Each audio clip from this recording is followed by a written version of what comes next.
Hello and welcome to the 208th episode of the Board Game Barrage podcast, and it is a big one because this is our annual top 50 games of all time list, and you are listening to episode 10 through 1. So we were going to be counting down our top 10 games of all time, not of 2020, not of the decade, of all time. And we've been running a peanut gallery where we've invited people from the board game world to come in and critique our picks. And on today's episode, we have none other than... I should probably introduce you guys first before getting into this hype. Yeah. I'm so excited. I'm so excited by it. So joining me first, before I reveal the peanut gallery member, although you, I'm sure, know the listener because it's on your podcast player, but just pretend you don't know. But before that, joining me on the podcast, as they have for so many episodes, is Kellen the Red Tank. You could nickname me Never Missed an Episode.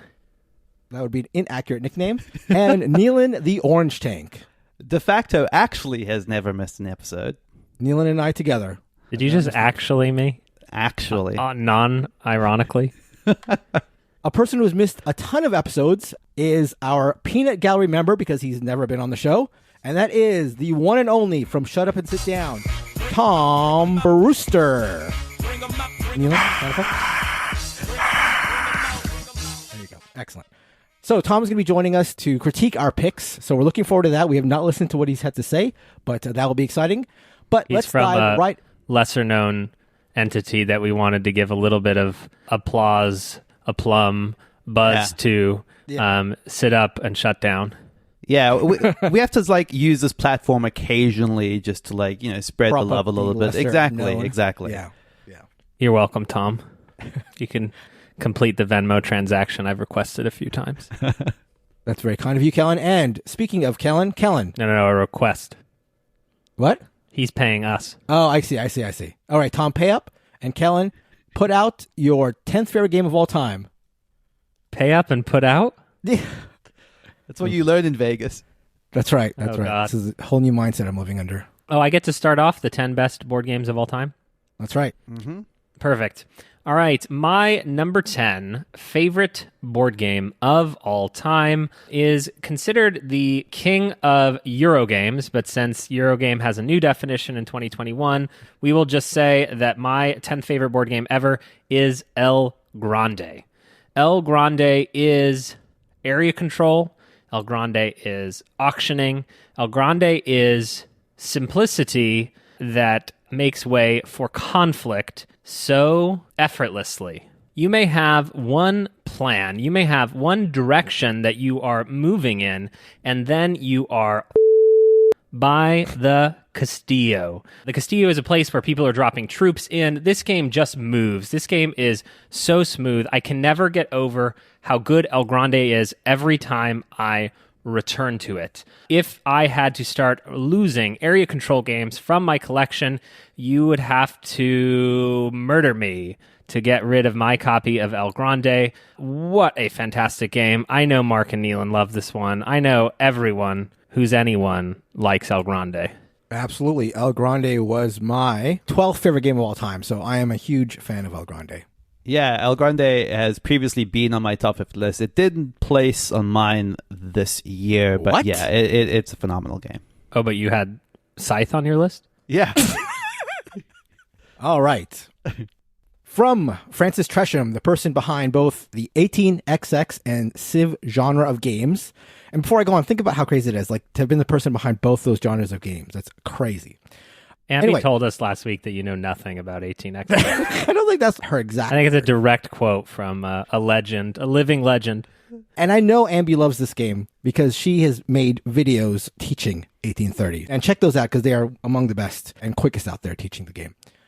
Anyway, he started the 18XX genre with 1829 back in 1974 and then continued it with 1830, my 10th favorite game of all time, in 1986, which it's not the second 18XX game ever, but it was the first non-1829 variant, for those wondering. So in a lot of ways, it is the second. Whatever the case, it is the fundamental 18XX design. I've brought it up before, but in my mind, the basic Euro to 18XX spectrum is Euro-y games on one end, And then you've got like City of the Big Shoulders, and then 1846, and then on the other end, 1830. And I'm sure there are plenty of people who would argue that there are better representations in the various spots, or that that list isn't nuanced enough. But that's my basic framework of like the spectrum of games if you're going from Euro to 18XX.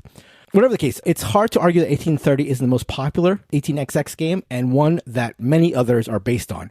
I'm not going to go into details, but as I mentioned before, there are 18XX games where running good companies is first and foremost, and others where stock manipulation is more vital. 1830 is perhaps more in that second pot where you have the stock manipulation. And I also know there are plenty of arguments about like the taxonomy of 18XX games. I'm certainly not as qualified as others at the nuances there either. But with all that out of the way, I love 1830. And I didn't think I would. When I went into the hobby, I thought 18XX was a genre basically outside board gaming in a way. Like it was some sort of like shrouded outside thing that I had to earn my way into. And what gave you the impression that that isn't still the case? I'll tell you why. A friend of mine, Andreas, a friend of yours, Andreas, actually, a friend of all of ours, I should clarify, asked, Andreas, just not throwing any shade on Andreas there. Yes, that's right. He asked if I wanted to give it a try, give an 18XX game a try. And while I felt intimidated when he asked me, I agreed, and we played it, and it just felt like unlike any other game I played to that point. Now, with plays of City of the Big Shoulders, games like Imperial 2030 and Cube Rail games even, I perhaps see some of the 18XX aspects in those games, but it's still an incredibly unique game on its own. I love the wheeling and dealing of the stock market. I love running the companies, buying into other players' companies, the idea that you can do shady deals between your companies. I love the run for better trains, fighting over cities on the map, the cutthroat nature of laying down tracks and placing stations. It's not a game I play very often, but every time I do, it feels so epic and so refreshing. I think 18 Chesapeake is a game that I want to play because it's supposed to be a slimmed down version of 1830 and a better introduction to the genre. But until I get a chance to play that, I'm happy to have 1830 as my 10th favorite game of all time. I feel like I've circled every sub-genre of 18XX at this point, Mark. Right. Still not made the plunge to 18XX proper, and 2022 has to be the year that changes. Yeah, maybe Dice Tower West, you guys are going to be staying in my place. Nice, midnight session of 1889 for Kellen. Yeah. 1889 takes place in Japan, so. That's true. That was the first joke I was going to make, but then I realized that you said that Andreas was all of our friends, and yet when this game night for 1830 happened, neither Neilan nor Kellen was invited. That's not what he told me. To this friendly night. Confused. My 10th favorite game of all time is Exit the Game. This is a lot of games, really. Let's call this a system of games, but that's only because it would be impossible to pick just one. And because I think actually this is one of those games that does feel more like a system. Like, you pick any one of the Exit games, and these are escape the room style puzzle games. You pick any one of them. The first one I'd recommend is The Abandoned Cabin. That's a classic from the first year of the Exit line, and that's a solid game on its own. But the thing that becomes apparent as you play more and more of these games is how innovative and how novel they are with each and every one of them. You'd think that they'd hit a point where they just run out of puzzles, where they run out of fun ideas, but the designers Inka and Marcus Brand find like really cool ways to like change it up in ways that feel very novel and inventive every single time. And they do that by not just messing with the format, because they now have new versions of this game that I've not even tried yet, which combine puzzles with the main game, where part of solving the puzzle is also solving a jigsaw and vice versa. They introduced this advent calendar version where every day of the month of December you're opening up a new door, which I did for the first time this year, and it was fantastic. It was so brilliant and creative with like how opening up one door in the box links with both doors in the future and doors in the past. It's just really, really novel. It gets really self-referential. They have solutions to one game that will lead to solutions in the next game. It's just neat. It feels just kind of like a sub-genre unto itself. I love the Exit games. They are really the pinnacle of this escape the room style puzzle game to me. And so, wait, which game is your 10th favorite game of all time? Yeah. It's Exit the Game. It's right there in the name, Mark. All right, so I'm going to revise my 10th game to all 18XX games, if we're just going to be able to throw anything. Wait, what? Systems. Systems, yeah, it's an 18XX system. Uh-huh. I've got Oink as a system. Worker Placement is my number one game of all time. All right, so now let's hear what Tom has to say about our picks.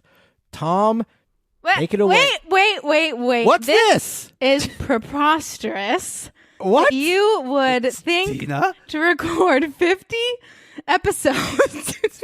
What? You would 4 think to episodes, record your fine. top 50 games across 50 episodes. That's what we should do next year. One- 50 episodes, one top game 50 per games, episode. 1 game per episode. That'd be fun, and we could play the game. Well, it would be 4 games per episode. So, So anyways.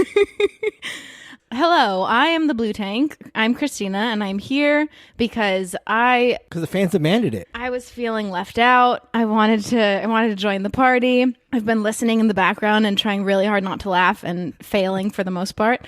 Oh my gosh, worker placement is my number 1 game. That was the best part of the whole top 50, everything. That is an Neilan classic though, to have a grouping of games It as is. one game. So To cheat. it would be strange for you not to have that happen in your top 10 this year. Yeah, it would be strange for Neil not to cheat it. Okay, so now I'm going to tell you my 10th favorite game of all time. Without further ado, my 10th favorite game of all time is I'm the Boss. I'm the Boss is a very old but very good negotiation game. This is a game that provides some of the highest highs that our group has experienced in gaming. We are sitting around a table trying to create these deals, these business deals. And the way the game works is I have to include a specific amount of people, and it has to be, it has to be Mark, but it could be either Kellen or Neilan. And so they're negotiating with each other and with me and trying to decide who's going to be going on the deal with me. And that alone is really fun. And we're all arguing and shouting at each other, and it's great. But on top of that, there are all these other weird things you can do, like send somebody on vacation, which is amazing and hilarious. And of course, the title card, you could just say, I'm the boss, and steal the whole deal. And Mark says, no, Christina, you're out. I'm taking this over because I know how to be a better boss than you. It is so hilarious. It's so silly. Every single game of this has just been so incredible, where we just get into these ridiculous negotiations and we're throwing everything on the table and we're laughing and having a grand old time. That is I'm the Boss, and it is better than most of your 10th favorite games of all time. It's coincidentally also the closest thing that Neilan will ever get to management. Wow. That's What? so unnecessary. What? I don't get it. Well, when you play the card, it's like wish fulfillment for him. Oh, to like being a boss? Yeah. Oh. It's like playing I'm the Boss for Neil is like living a fantasy. Yeah, That's right. exactly. Speaking of fantastic fantasies, let's listen to what Tom has to say about our 10th favorite games. Hello, Board Game Barrage. Tom here from Shut Up and Sit Down, the second best board game podcast on the internet. I appreciate you all having me on to talk about your top 10. What an honor. And we're off with these bumper crop of board games. Kellen starting very strong here with El Grande, the right. greatest area control game maybe ever made. What a joy. It's a shame it's not even higher and that it's barely available to actually buy. We've got Mark bringing some serious heat with an 18xx game that nobody else would want anywhere near their list, which I would rag on that decision more, if not for the fact that Neilan has clearly cheated by putting 30 games into one position on his list, which can't really be legal and puts him in the sin zone. Oh my god. Oh my gosh. Oh my god. More on that situation as it That develops. scared me so Christina much. pitching for I'm the Boss. This is a game that is older than me. It looks like some scalding hot business. I'm very keen to play it, but I've not played Christina or Mark's picks here, and Neilan is currently in the sin zone. So Kellen is the winner of this round, if you guys are doing Yes. winners, which of course you are. Yes. Oh my god. Right? Wow. What? Tom, unbelievable. The sin zone? That's Unbelievable. Did you know we've been talking about Christianity? Oh my gosh. Oh, wow. Wow. What a start. amazing. I mean, What a trust start. Tom to like completely blow it away out of the gate. That's amazing. That's amazing. Wow. All right. I'm in shock here. Let's go with our 9th pick. Kellen, start us back up. All right. I'm excited to lead the pack here with the 9th best board game of all time. And this is a new age troops on a map game that is Inish. What? No. Oh, yeah. What do you mean, boo?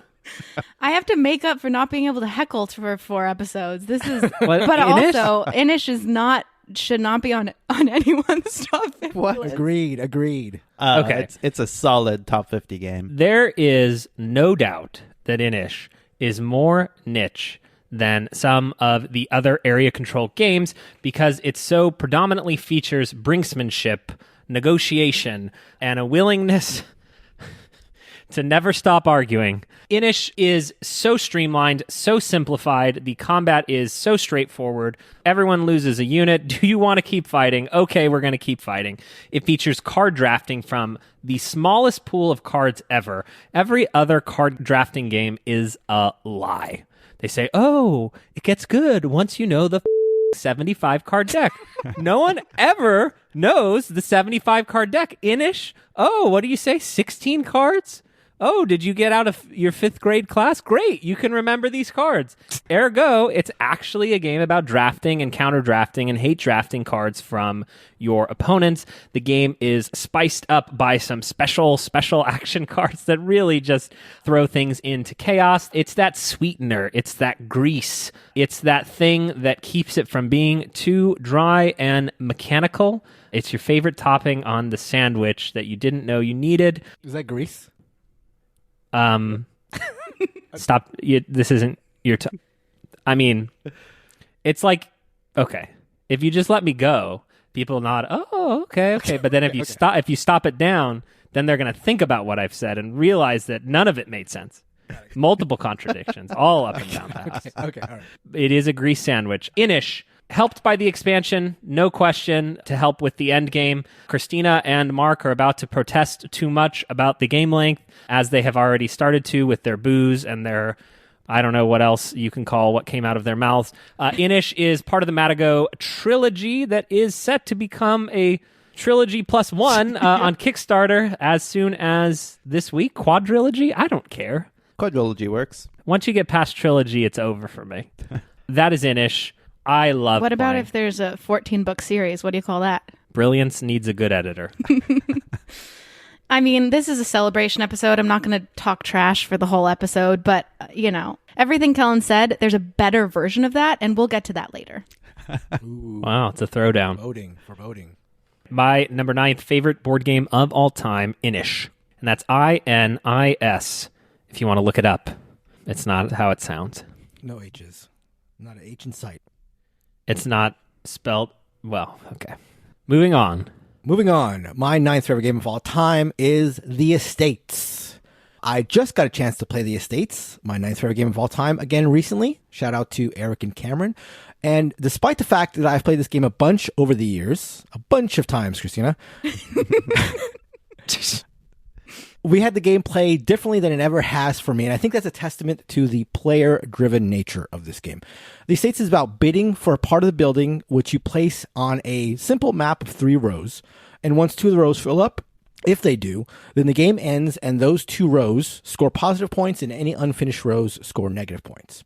However, the rows can be manipulated in another bunch of ways so that no row can score. You can find yourself in a situation where none of the rows fill up and none of them score. And then the winner might have a point or 2 or even win with 0 points if everybody else is negative. Or you can have games like the one I just played that flew by super quickly and had 2 rows scoring, and the winning score was in the low double digits, which is a high flying score in the Estates. The thing I like to mention whenever I bring up the Estates is that whenever this game comes to my mind, the overwhelming feeling I feel is that of my heart thumping in my chest. Because the economy is closed and money can only go out of the game, and scoring is so tight, every dollar feels absolutely invaluable and every bid feels super important. Like 1830, it's not a game for everybody, but if you want a game that really ramps up the tension and gives you a memorable experience, then I'd absolutely recommend The Estates, which is my 9th favorite game of all time. There are a couple of games, like I think this is in the realm of something like a Container, where just watching people play with the system and finding different ways to lean on it is like so much fun with different groups. Right. Like Container, it's like almost a game where you're encouraged to try to like break it or push it to its exactly. limits. Yeah. Like, what's the weirdest thing I can do with this little sandbox I've been given? Oh, Christina, did you have something to say, Christina? Oh, no, I was just going to say that heart thumping is a prerequisite for any of my top 10 games. My 9th favorite game also gets my heart thumping. That is Gods of Atlantis 2. This is a MOBA board game that is a style of online video game like League of Legends or Dota, where you have a team versus team matchup. Typically, you are playing a team of heroes with unique abilities. You are moving down from your base towards the enemy base, killing minions along the way, leveling up, getting new abilities, killing the enemy team, and doing that enough times to eventually overpower them in order to win the game. All of this is pretty faithfully represented in Gods of Atlantis. It is a game that plays really quick and slickly. Everyone chooses a card simultaneously. You reveal all of the cards, they resolve in initiative order, and that just determines where you're going to be moving, what ability you're going to be doing. And a lot about that system is in the joy of the surprise, of the reveal, of seeing, I anticipate that Kellen could either be moving here to pick up this minion, or he could be trying to sneak around the back here to like gank me. And then that You can't anticipate me. then that reveal happens, and it's magical. You see what Kellen's done. You just like have this either this moment that you just like anticipated what he was going to do, or this sort of sly brilliance as Kellen's done something that you didn't anticipate, or like two teammates collaborate on a move that just feels so brilliant and so perfectly timed that your whole game starts to sort of derail before your eyes. That is the high and the lows that is very typical of this genre and is absolutely in Gods of Atlantis. It is a harsh game. It's a game that I find really hard sometimes to break out with new people, because when you fail in Gods of Atlantis, you fail at the expense of the team. It is a game where every player is vital to the performance of a team. But once you get past that barrier and you're sort of working in synergy with different classes together and with other people in your teams, the highs are so fantastic when you pull off something so perfectly coinciding with someone else in your team in order to advance your objective, whether that's killing the player at the most opportune time or just progressing towards taking down the enemy base. Gods of Atlantis is fantastic. Gods of Atlantis 2 takes the same formula, streamlines it, refines it in a way that I just feels so incredible to me. This is shipping out to people this year, hopefully, assuming nothing goes wrong. I played a fair bit of this on Tabletopia at various points throughout its development. Incredible game. Incredible game. So I know this pick encompasses all MOBAs like Dota and League of Legends, but does it include MOBA likes like Smite and Pokemon Unite? Oh, absolutely. Like, yeah, whatever your favorite MOBA is, just imagine that in this position and Gods of Atlantis. And vote for Neilan. Exactly. So just to clarify, Neilan's 10th favorite game was a system of games. And Neilan's 9th favorite game is not available to people. Yeah. Oh, absolutely. All right, perfect. But it's not available to people yet, except in the all-encompassing spirit that it occupies every video game you've ever liked, basically. That is Gods of Atlantis 2. My 9th favorite game of all time is welcoming the only true and living Doctor to the Board Game Barrage Top 10 rankings. And this game is Lost Cities. So this game made a huge jump on my list this year because of how much more I had a chance to play it and how I continued to just love it.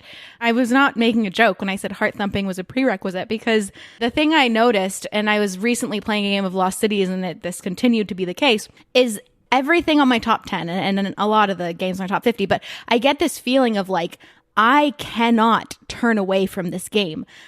My opponents must hurry and take their turns because I'm like so focused. Nothing else exists. Nothing else matters. When something goes wrong, my whole world crumbles. It is like the level of tension and investment that I feel is just so high, which is really incredible when you have a small little card game like Lost Cities. The way this game works is you are drawing from a deck and you are playing to a set of expeditions, and there's a shared area in the middle. So your options are either play 1 of 5 suits to an expedition, which means you're committing to it. You are putting yourself in the negative points by committing to it, or you can play a card face up to the middle, and then your opponent can take those cards. And it's a very, very tight game where you're sitting there sometimes like, I either have to give Kellen my red 6, which I know he might want, or I have to commit to this expedition, which is going to put me -20. Like, it's those decisions every single turn. And it's like a light game, but it's so much more than a light game. It's so tense. It's just so fun. I love Lost Cities, and I cannot wait to play it again. It's always on my mind. We have played this a lot on BGA this past year, and we have a very long room that's our main room and her work computer. So I'll come out of the bedroom, not even be anywhere near her, getting a drink in the office, and then she pipes in the up. office, in the kitchen. In the kitchen. Are you cheating? And I'll look over, and she's covering up a giant-ass monitor with her whole hand so that I can't see her hand of cards. I know She's why he's coming to the kitchen. Get out of the room. He wants to see. And then I'm also screaming at him like, it's your turn, Kellen. It's your turn. Hurry. Oh my gosh. It's so good. It's so much fun every time. That is my 9th favorite game, Lost Cities. I'm looking at our past list right now, and I think while he pops up definitely more than any designer ever, I don't think we've ever had a Knizia in the top 10. That's why I said he's finally making it to the Board Game Barrage top 10, like the ranks of the 10. Amazing that it's taken this long, but yeah. I know. Well deserved. There's one true fan here amongst the 4 of us. And there's one true member of the Peanut Gallery this week, and that's Tom. Tom, what do you have to say about our 9th favorite games of all time? Coming in at number 9, we've got Kellen with Inish, maybe the greatest area control game ever made. What a joy. It's a shame it's not higher on the list, but whoa, you can buy this one. You can pop it right on your shelf for some drafting and some Ireland. Mark is here, true to form, coming in with the business, but this time it's fun. The Estates is maybe the meanest auction game ever, but it's also produced so many truly hilarious moments as people's fortunes slide into the bin. Then we've got Neilan with Guards of Atlantis 2. So good, they made it twice. I don't know, I've never played it, and no one will drag me back into Dota 2. Plus, Neilan is still in the Sin Zone for his 30 extra games, so he's out of the running for this round with debt still left to repay. Then Christina is hitting us up with some of the Niz and Lost Cities, a beautiful little 2-player card game that's delightful, it's tense, it's tricky, and recently got remade into a roll and write, which we talked about on the Shut Up and Sit Down podcast, episode 154, baby. He's plugging out. Wow. Sorry, I don't know what came over me there. The winner of this round is a 3-way tie. It's simply impossible to choose between these 3 games, each wonderful in different ways. Nice picks. Oh my God. Is that everyone but Neilan? That's right. I think he's still in the Sin Zone. He's still in the Sin Zone. Man, Tom is the star of this that was episode. I'm gonna say. hilarious. That's unbelievable. I'm so scared and intrigued to see where this goes because I know. because if like what else he does. Right, exactly. If Tom's videos on Shut Up and Sit Down are any indication, it's just going to go off the deep end successively. Yeah. In the best way. Can't wait to have him on the show. Yeah. All right, Kellen, what's number 8 for you? My number 8 favorite board game of all time is, without a doubt, the meanest game on my list, Diplomacy. Diplomacy has waxed and waned on my list because I never quite know if I'm excited to play it again. And I think maybe it goes up on my list the further I get away from playing it. And then every time I play it, things happen and emotions happen. Diplomacy is a very long game where 7 players are tasked with negotiating their way to victory. This is the closest thing to Survivor in a board game form that exists. Every 15 minutes, you must turn in your orders, and those orders will determine who you are helping, who you are betraying. A simplistic Risk-like game where you're just moving units around the board. Every turn is Guns N' Roses, where you reveal your orders and you are knifing someone in the back or you're handing someone an alliance and you are supporting them. And there's something really groundbreaking about the feeling you get when a plan is executed properly in Diplomacy. When Neilan scratches your back over here, Mark is taking care of your flank over there, and everything goes well. What is it? The scratching? It was the flank Oh, for me. is someone scratching someone's flank? Diplomacy is a game called The Friendship Killer, and I do believe that's true. And anyone who likes negotiating, anyone who likes tense, socially based board games owes it to themselves to at least try Diplomacy. They will be shocked and dismayed at what they will feel while they are playing. It's really, really hard to describe, and it almost feels like it exists outside of a traditional board game form, but it is certainly a worthy experience to have. Raise your hand if you've cried during this game. Oh. They won't know which one of it is because they can't see us, but Both of Neilan's hands are raised. Yeah. I will never play this game again. But it's a game. It's fun. Yeah, I don't know that saying anyone who likes social games would like this. Like, it's really, really pretty niche. It's pretty specific and painful. It is painful to play this game. I mean, I probably should stop talking because I just don't like being lied to. But I know that I'm, especially within our group, I'm the minority.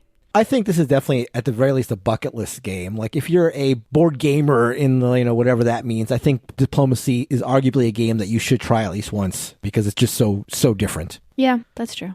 And that is my 8th favorite board game of all time, Diplomacy, or Diplo, as the cool kids call it.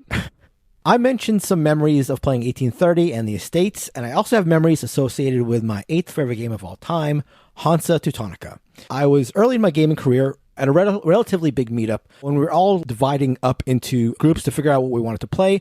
And a person who I was friends with in the group and who I liked playing games with, Kevin, and shout out to Kevin here, wanted to play Hansa Teutonica.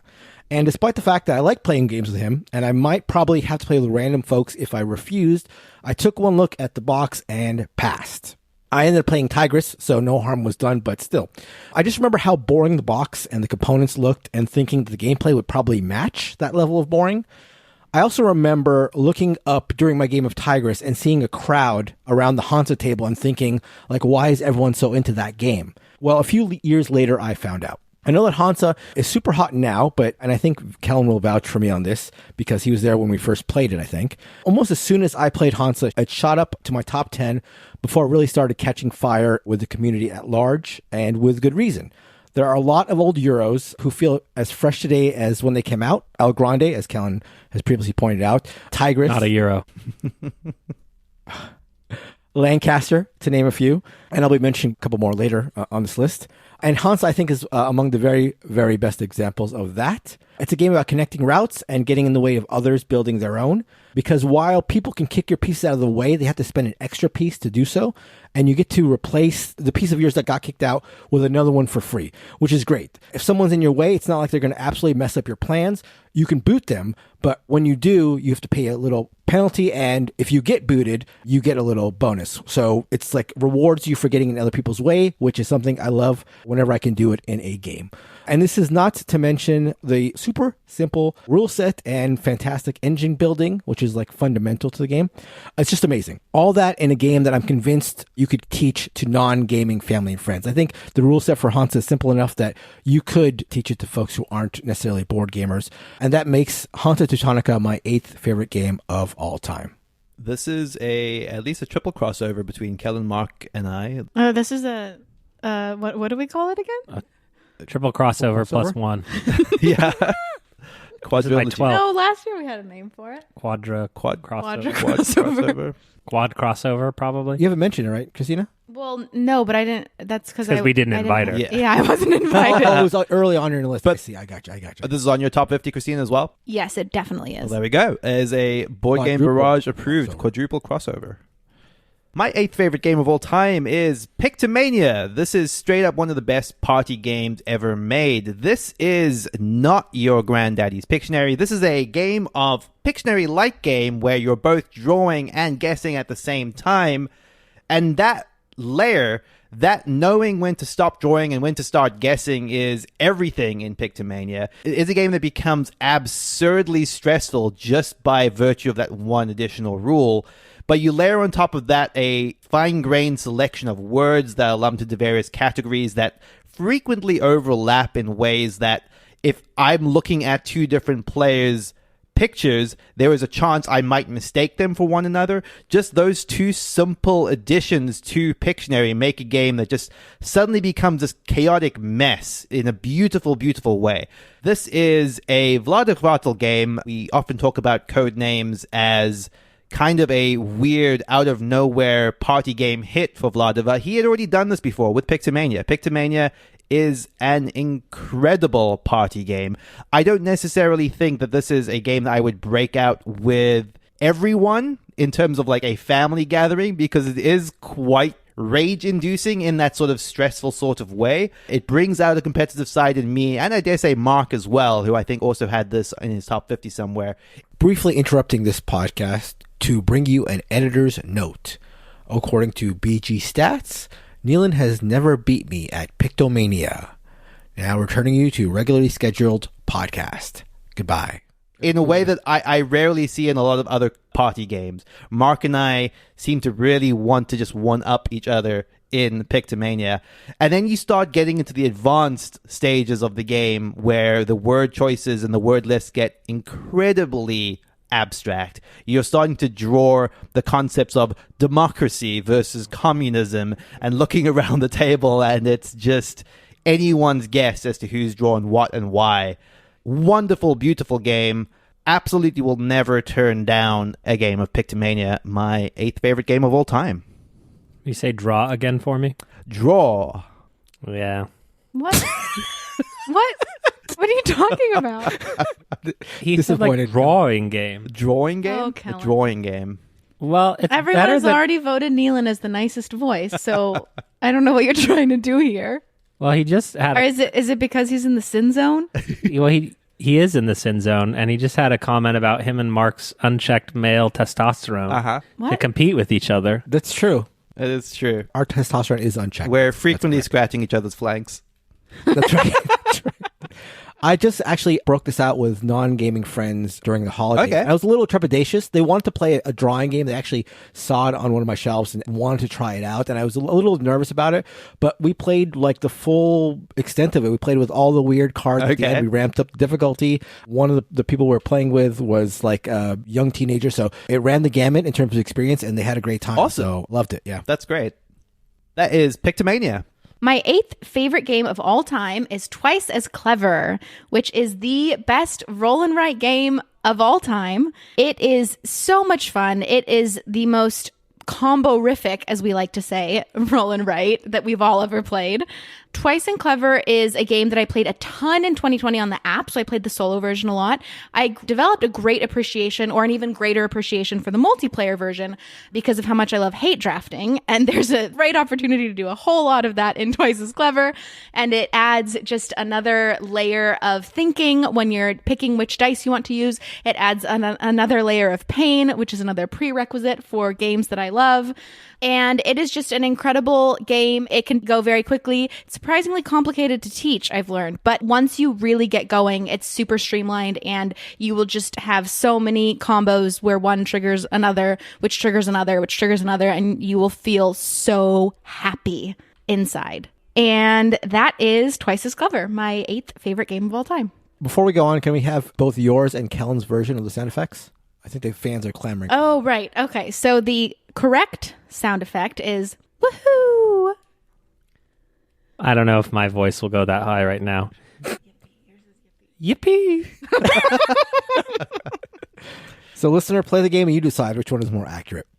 Tom, let us know what you think about, maybe not the sound effect, but our 8th favorite games of all time. Oh boy, another lovely little crop here. 4 excellent, very different games. Diplomacy from Kellen, a game I've still not played, despite my best intentions to have an absolutely horrible time with my friends.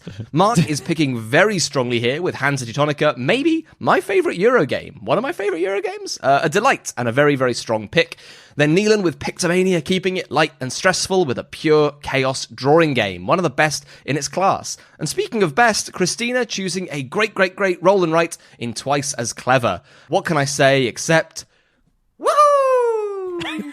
Oh, God, it is so hard to decide. What do you think, Quinns? Tom, I don't know what to tell you. All of these picks seem absolutely garbage to me, except for one of them. I mean, that's a bit harsh, man. I mean, all but one of these picks can get in the bin. Okay, but do you actually think... I think that Mark's pick is the only good one here, and he should win this round with Hansa Teutonica. Tom, I said in my review that it's the best Euro game ever. I mean, that's true, but Plus, also... Mark is just a great guy in every respect. He's handsome, strong, smart, and I think he deserves it. I mean, I know he's a great guy and all, but he's also... the best guy, Tom. He's the best. He's the winner. He's handsome, and I like him a lot. But not because he chose the best game this round, just because he's...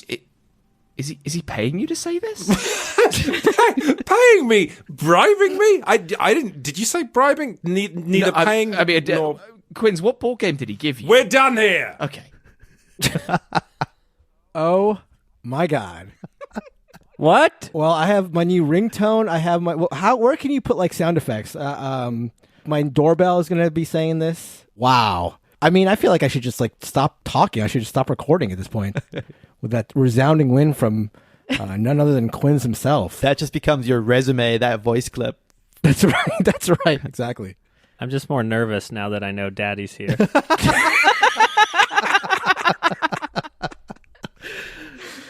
Wow, he also did like the best woohoo I've ever heard. He blew us out of the water. He just pulled it right out of the app. I know. What? That was the app. No, that was him. That wasn't him. You could hear his voice. That was Tom. That was clearly the app. All right, we are moving right along to the 7th best board game of all time. This game has risen rapidly on my list of my top 50. The biggest climber of the year. Oh, God. If I could pronounce this person's name, I would give thanks to him for bringing this to the big screen. This is Dune, a game that I have tried to keep off the top half of my top 50 list because it is an IP-based game, and with big IP comes big responsibility and big feelings of nostalgia that clouds your judgment. But every game of Dune that I have played has been a banger in the mouth. Here we call them sausages. Every game of Dune has been a sausage in the mouth. Dune takes you on a journey from start to finish. I don't know why you're laughing. It does. A very long journey. This is not Baby Dune 2021. This is not deck building Dune Imperium. This is not Dune House Secrets, the detective ripoff. This is not Dune, what is the other one called? Betrayal, Mr. Don Eskridge. This is Dune from the 60s, from the 70s. The latest version from Gale Force 9, you can acquire, and you can acquire it for cheap. If you have 5, you play Cosmic Encounter. If you have 6, you play Dune. If you have 7, you play Diplomacy. But here we are talking about Dune. Dune is asymmetric factions perfected. Every player is intrinsically connected to the economy of both the map and the card flow and the battle system in ways that feel deviously unfair. You want to buy a card? You want to use a card in combat? Every dollar you spend goes to one player. What the That is Dune. I love it. I can't get enough of it. Really, I just wish I had more time to play more Dune. You must try it. If you are even a casual fan of the IP, you must play it. If you're not a casual fan of the IP, you must play it. Dune, one of the best board games ever created. I mentioned that I thought you might be able to teach Hansa Teutonica to non-gaming family and friends, and I know there's an argument to be made against that, but you could absolutely teach Time's Up to any family and friends, and you'll have a great time every time. Time's Up, my 7th favorite game of all time, is one of the names for this folk game that I know has been referred to as Celebrities or Salad Bowl, and recently has been redone as Monikers. And I'll let you know that if I had realized that Tom was critiquing our list, I would have definitely selected Monikers. But Time's Up is my favorite iteration, specifically the version our group has played with an app designed by our friend Dan known as Celebrity Party Game. The rules for Time's Up are simple. Get your team to guess clues over 3 rounds. In the first round, you can say whatever you want. In the second round, you can only say a single word. And in the final round, no words, only charades.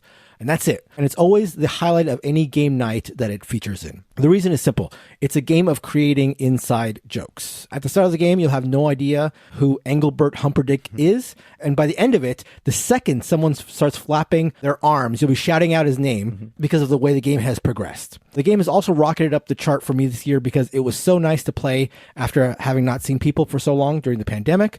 I know we're in another really tough spot right now as far as that is concerned, but getting a chance to laugh and shout with so many people at once, again, was so amazing.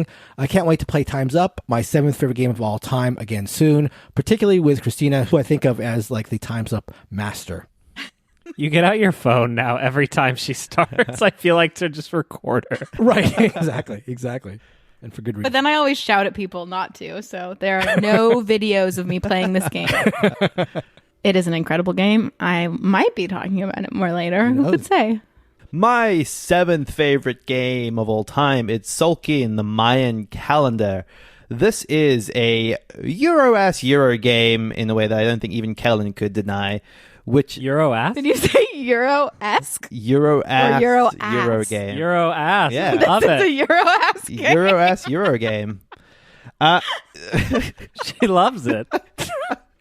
Wait, but which one did you actually say? I said Euro-ass Euro game.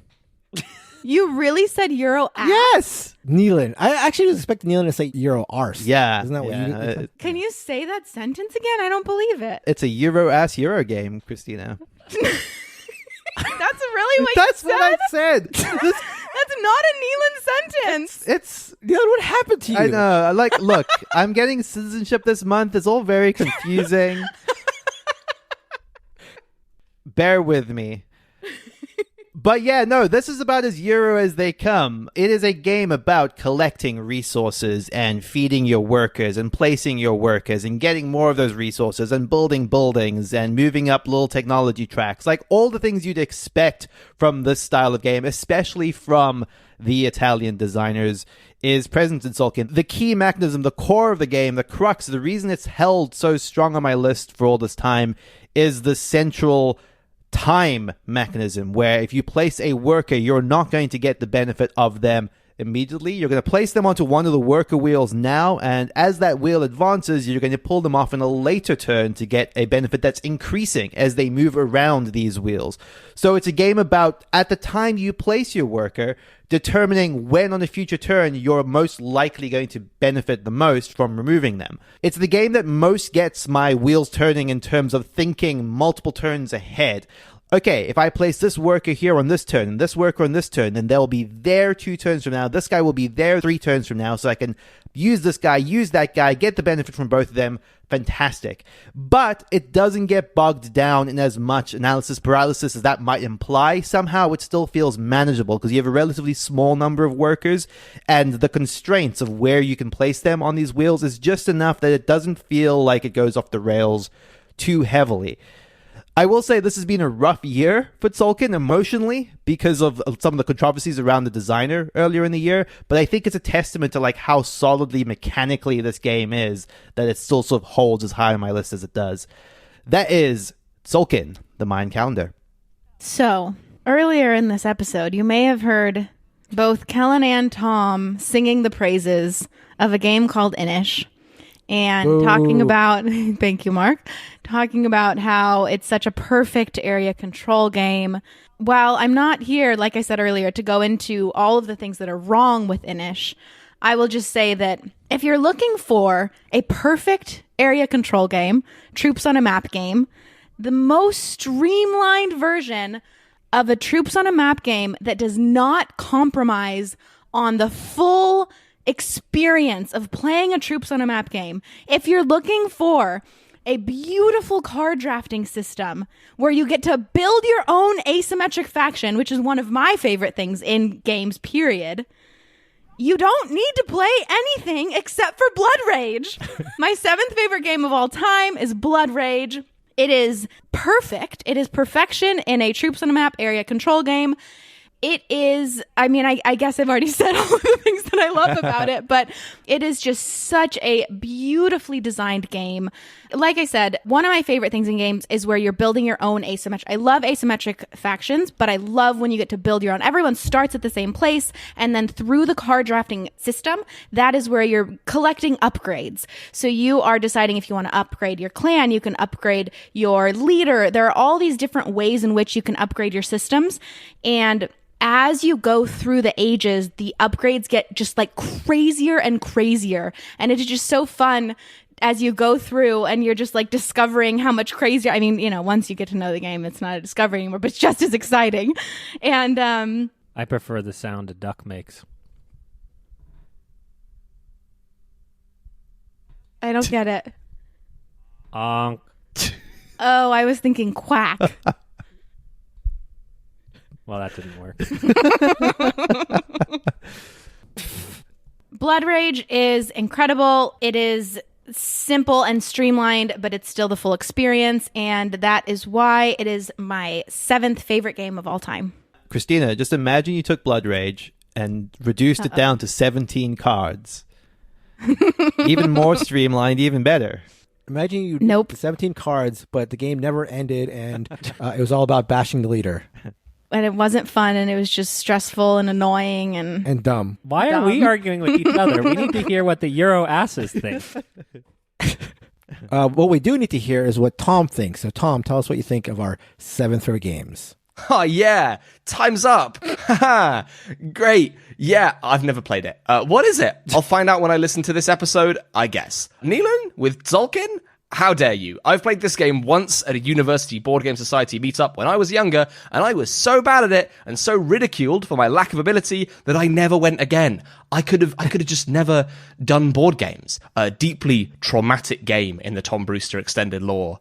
So what are we left with? Christina with Mr. Lang's Blood Rage and Kellen with Mr. Frank Herbert's Dune. I'm surprised by this pick because, Kellen, you've had some bad words to say about Dune. I distinctly remember you saying... I think that I would probably have to be given money to play this again. How does this game even work? I really wanted to like it. It's perhaps the most Dune. Don't get us wrong. It's crazy because you don't know all the powers that they're able to do, and so silliness. All the cards are bitty, and there's so much going on, but it also didn't feel like you outsmarted your opponents when you had a good placement in the area control portion of it. It sort of felt beginner casual, like Ticket to Ride-y. Dune, honestly, we spent over 30 minutes of game night upset. We spent a lot of time arguing about the Atreides. It's like, please help me, and try to Mark, which is like, I always love Mark. What a weird game. So, on the basis of this not being confusing and a pure process of elimination, I think Christina gets this one with Blood Rage, which I don't even like that much. Oh my God. I feel like I know that he's joking about bribing him, but I feel like we need to pay this guy. Like, oh my God, for the work he's putting in. Oh my goodness. Wow. Amazing. Jesus. wow. Well, that was taken out of context.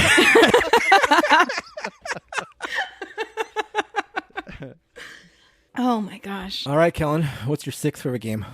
My 6th favorite board game of all time was alluded to in my description of Dune.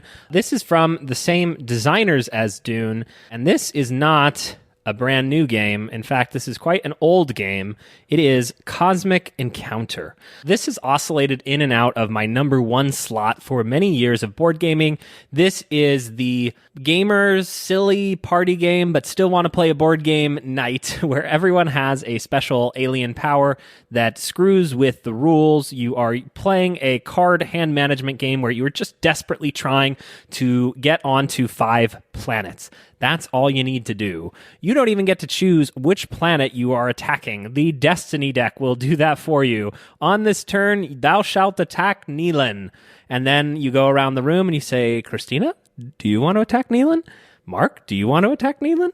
And then Neilan goes, no, but wait, you could get rewards if you defend with me. But no one wants to defend because you only need 5 points. And you score points just as easily on someone else's mission as you do on your own mission. The game is literally an exercise in everyone helping everyone until you get 3 points, and then no one helping anyone until someone ekes out the 5-point win. The alien powers come in 3 shades of fun, and that is green for boring, yellow for kind of fun, and red for, oh my god, what have they done to the game? The fun is in the special powers. There are 5 expansions, 6 expansions. Fantasy Flight put out a loving version of this game. It has been in print for many iterations. There is not much more you can say about this. Mark and Neilan and Christina all do not like this because they are dumb, and I will maintain that if I ever want to go back to college, all I have to do is open my dusty box of Cosmic Encounter, my 6th favorite board game ever created. I feel like I have to start my discussion of my 6th favorite game of all time, Brass Lancashire, by saying the expected line that yes, I'm picking Brass Lancashire, but I could have easily picked Brass Birmingham in the spot. I love both games. I think Neilan set the precedent. This you could is just pick Neilan's. every game that he's made, right? Say brass here. I'm picking Martin Wallace. Age of Industry, it's all included. As we talked about when we took a deep dive into the history of Martin Wallace in an earlier episode, one of the many things he's known for are fresh, unusual designs with weird, sharp edges, and Brass is his magnum opus, in my opinion, in that regard. It's an economic game where you're trying to build an infrastructure of early industrial England, but you're doing so while sharing resources with your competitors. You want to build that cotton mill? Sure, but only if you have enough coal to do so. Don't have a coal mine around? Well, it looks like Neilan does, and that works. And you build your building, and Neilan uses up one more cube of coal from his mine, which is fine for him because once all the coal is used up, he'll score points too. So I love that shared sort of infrastructure where both parties are benefiting off of each other. It's also a 2-phase game, which longtime listeners will know is a thing I love in games. It's not a complete reset from phase to phase. The game doesn't change fundamentally in the way that it's played from that first phase, the canal phase to the second phase, which is the railroads. But all the canals disappear and all the old buildings become obsolete, so the board freshens up quite a bit. And I also like that aspect of it. You can't completely take over the board in the first phase and have it carry over to the second, but you can set these little footholds, sort of like Blue Lagoon style, where you just set footholds from one phase to the next. It's a game where long-term strategy can be very important, but where you need to be able to be tactical and change plans to take advantage of opportunities on the fly. It's my favorite economic game, Brass Lancashire, my 6th favorite game of all time. It's cracked my top 50 this year. So good. Okay, my 6th favorite game of all time is Sidereal Confluence, Trading and Negotiation in the Elysian Quadrant. This is still my favorite large group experience strategy game. So a game that sort of caters to a really large group that isn't purely a party game. The premise of Sidereal Confluence is that you are all asymmetric alien factions, each of which utilizes resources in different ways through your own sort of private engine building structure. But the trade of resources, the negotiation, is what the game is actually about. Every round of the game has a phase where you are just wheeling and dealing with everyone around the table in a free-form structured, literally go up to whomever and make a deal with them in order to get your resources to them and get the resources you need from them. There are very few rules as to how this negotiation works, with one caveat. All promises are binding. You can't cheat people out of resources. You can't lie your way to them. So it's a game that does put enough rails on the game and gives you enough requisite understanding of what the value of everything you're trading is that no one's going to feel necessarily cheated by it. It's a game where everyone's economy is buoyed by fair trade. Oh, you just thought you could snuck in a boy. Sorry, buoyed. Did I do that right, Kellen? Everyone's Yes, economy is Thank you. buoyed by free and open trade with your neighbors. So I am going to benefit off what I'm giving to Mark. Mark's going to benefit of what he's getting off of me. But if Mark is a canny player, which I know Mark is, he's going to be benefiting slightly more than I am, just in a way that I don't quite realize yet. And this is kind of the thing, one of the joys about Sidereal Confluence. You see everyone's economy getting better around the table, everyone able to unlock more and more of their things. But the best player is still winning out because they're making enough of the right trades to the right people that maximally benefits their engine, that their little weird alien economy is growing at a slightly faster rate. The way that you acquire techs and share them is really, really cool. Every time you play a different faction, it feels completely different. It invites you to almost completely different experiences. And the game has never looked better than it has in its current remastered version, which I think looks pretty stunning. There's also an expansion coming out for this year that I'm super excited to try out. Sidereal Confluence, fantastic game. My 6th favorite game of all time. The more I play this, the more that I realize it's only tenuously connected to trading, and it's more about like seeing through the madness of like engine building. Because the values of everything are published and known. Everyone is benefiting off everyone, so you really just need to be involved in everything and then understand how the economy is affected when yellow is not playing in this game. And I think that's one of the things that's smart about it. It's not so much about like maximizing what benefits you. It's about realizing the flow of the economy of the table and utilizing that to your advantage. It's really, really smart. Sidereal Confluence. My 6th favorite board game of all time is Babylonia. We have another Knizia jump. So I'll just reiterate, the only true and living fan of the only true and living doctor in this group is me. Babylonia is a classic Knizia style tile laying game, and it's the best one in my opinion, obviously. In Babylonia, you're placing your tiles anywhere on the board, and you are balancing between these quick point grabs and then this kind of longer game plan where you're building out a connected, like almost route of tiles, and that is how you will get the most points in the long term. But those also can build up in a really fun way because you're able to collect a city. If you surround the city and score the city, you have the majority around it, you get to keep that city. And then every single time anyone scores a city, you get to also score your cities. That's something that in the first few plays, you might not realize how important that is. And then you'll see somebody just completely take off with their points because they have just very early on started collecting cities, scoring cities. You end up not wanting to score cities at all, even though it's points for you. You know, you're also giving Kellen just like exponential points. So it's this really fun push and pull. There's a ton of like endorphins because you're just getting a lot of points all the time. It is so tense. There is not a single moment in this game where you are sitting there calmly or letting your mind drift off. No, you are just completely in. You are focused. You're just like watching your opponent. You don't want them to do the thing they're about to do. You know, it's really, really tight because at any one time you have a selection of 5 randomly drawn tiles, which I really, really like. It limits your decisions. It makes it so that the game is super tactical, which is my favorite type of game where you create this plan, you have your plan, but you have to be on your toes so much. Your decisions are limited by what you have in front of you. You're watching your opponents because you know that they might do the exact opposite of what you want them to do. And then you have to pivot. And I love that. I love when you're sitting there, you're thinking on your feet. In all of my games of Babylonia, and this is why it's jumped so high on my list this year, every single game, I like transform. Like I'm all happy before I'm still happy when I'm playing, but like the game starts and I can just feel like my world zooms into the board and like everything is about what's happening on the board. I can feel my face just like flushed. I'm just like so intensely focused. I can't get enough of Babylonia. It is incredible. Babylonia is my 6th favorite game of all time. Is that the right number? Yeah. Yes. Okay. Thank you. Neilan, did you ever sit at like the little kids table at like family gathering? Yeah. Oh, perfect. So Neilan's at the little kids table with Blue Lagoon, and the adults have graduated to the adult table with Babylonia. Well, let's see which table Tom is sitting at, I guess. in analyzing our 6 favorite games of all time. Take it away, Tom. Oh, Cosmic Encounter, a foundational board game for so many people, packed with tons of mechanics and tons of playstyles. An evergreen pick from Kellen there. A fantastic game that will never leave my collection, even if I haven't played it in years. But there's just so much history in that box.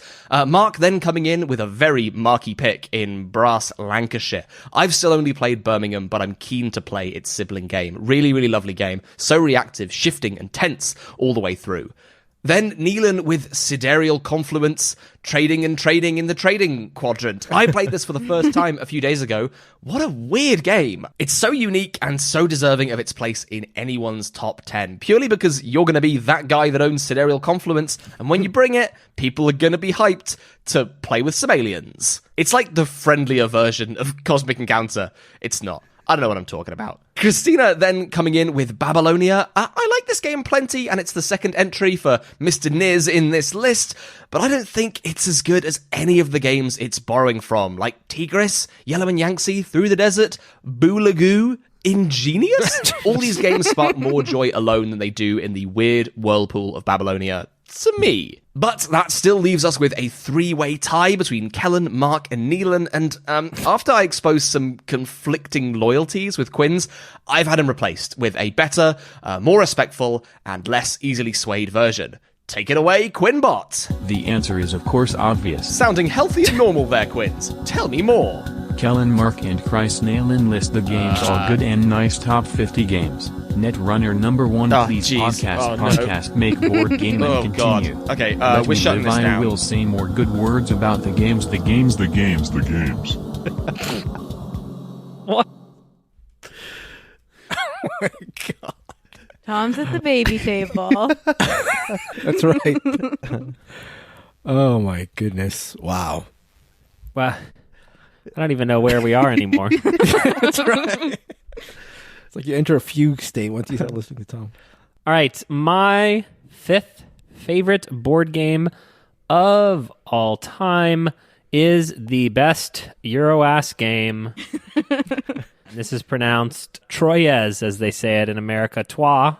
The card combo tight economy game that I cannot get enough of. I love cards. I love cards. Confirmed. Kellen loves cards. Love them. You should see how many cards are in this house. You should see. There's a lot. It is astounding. You are... Also, I just want to say, matchy moment. Whoa! That's our new. This is a double Classic crossover, matchy but moment. it's also a matchy moment, meaning that this is my number 5th, my 5th favorite game of all time as well. Whoa! Matching moment. Go ahead, Kellen. I want to hear what else you love. You love cards, yes. We got to get the Tom bot to say matchy moment for us. The cards in Trois come out tactically, which is to say that they come out in ages. So you are building card combos without quite knowing where the engine can go. And that is something that I personally love because there's nothing that I hate more than a tryhard who has gone through at the beginning of a 2.5-hour game and perfected their strategy of this to that to that. This is a experience that you go through. You also are rolling dice, and then those dice are being drafted by you for free and by other players who must pay you. But every time your dice get stolen, you will want to call the police because you have been robbed of your dice. Trois combines so many mechanisms that I love, including secret endgame objectives that affect the entire table. So you're sitting there wondering, why the hell is Mark building the cathedral again? Is he stupid? Probably. But it could be a secret objective, and so I have to pay attention to what you're doing. I cannot get enough of Trois. This is my heavy Euro game of choice. I also love cards.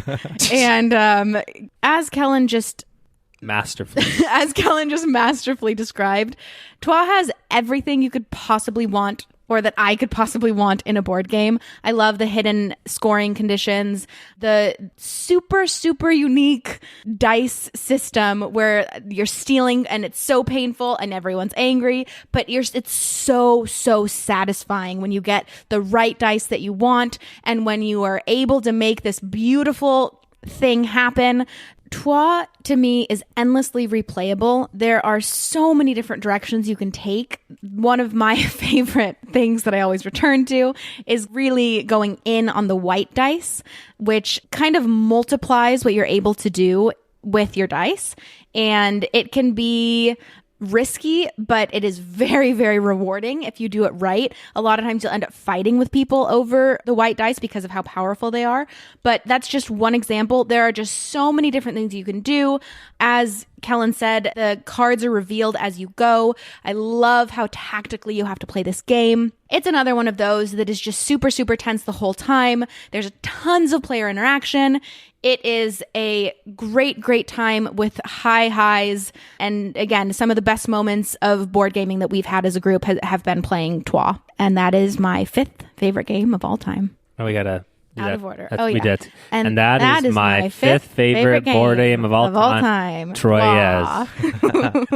This is also a triple crossover. This was earlier on my list at number 48. This is not a quadruple crossover? No, Mark has betrayed us. Didn't it used to be? Yeah, I think in the first year or two, maybe. It feels like to me, sort of like Inish in a way, and I hate to compare those two games. How in dare front of you? Christina. I know, I'm sorry, I apologize. It's like a game where everything about it, all the parts feel great. Like if you described all the parts to it to me, I would be like, oh wow, this is going to be great. But it just doesn't come together whenever I play it. Like I never have a bad time. It just doesn't hit the heights that I sort of expect. So when I said this is the highest highs, it's just me, Neilan, and Kellen having a grand old time.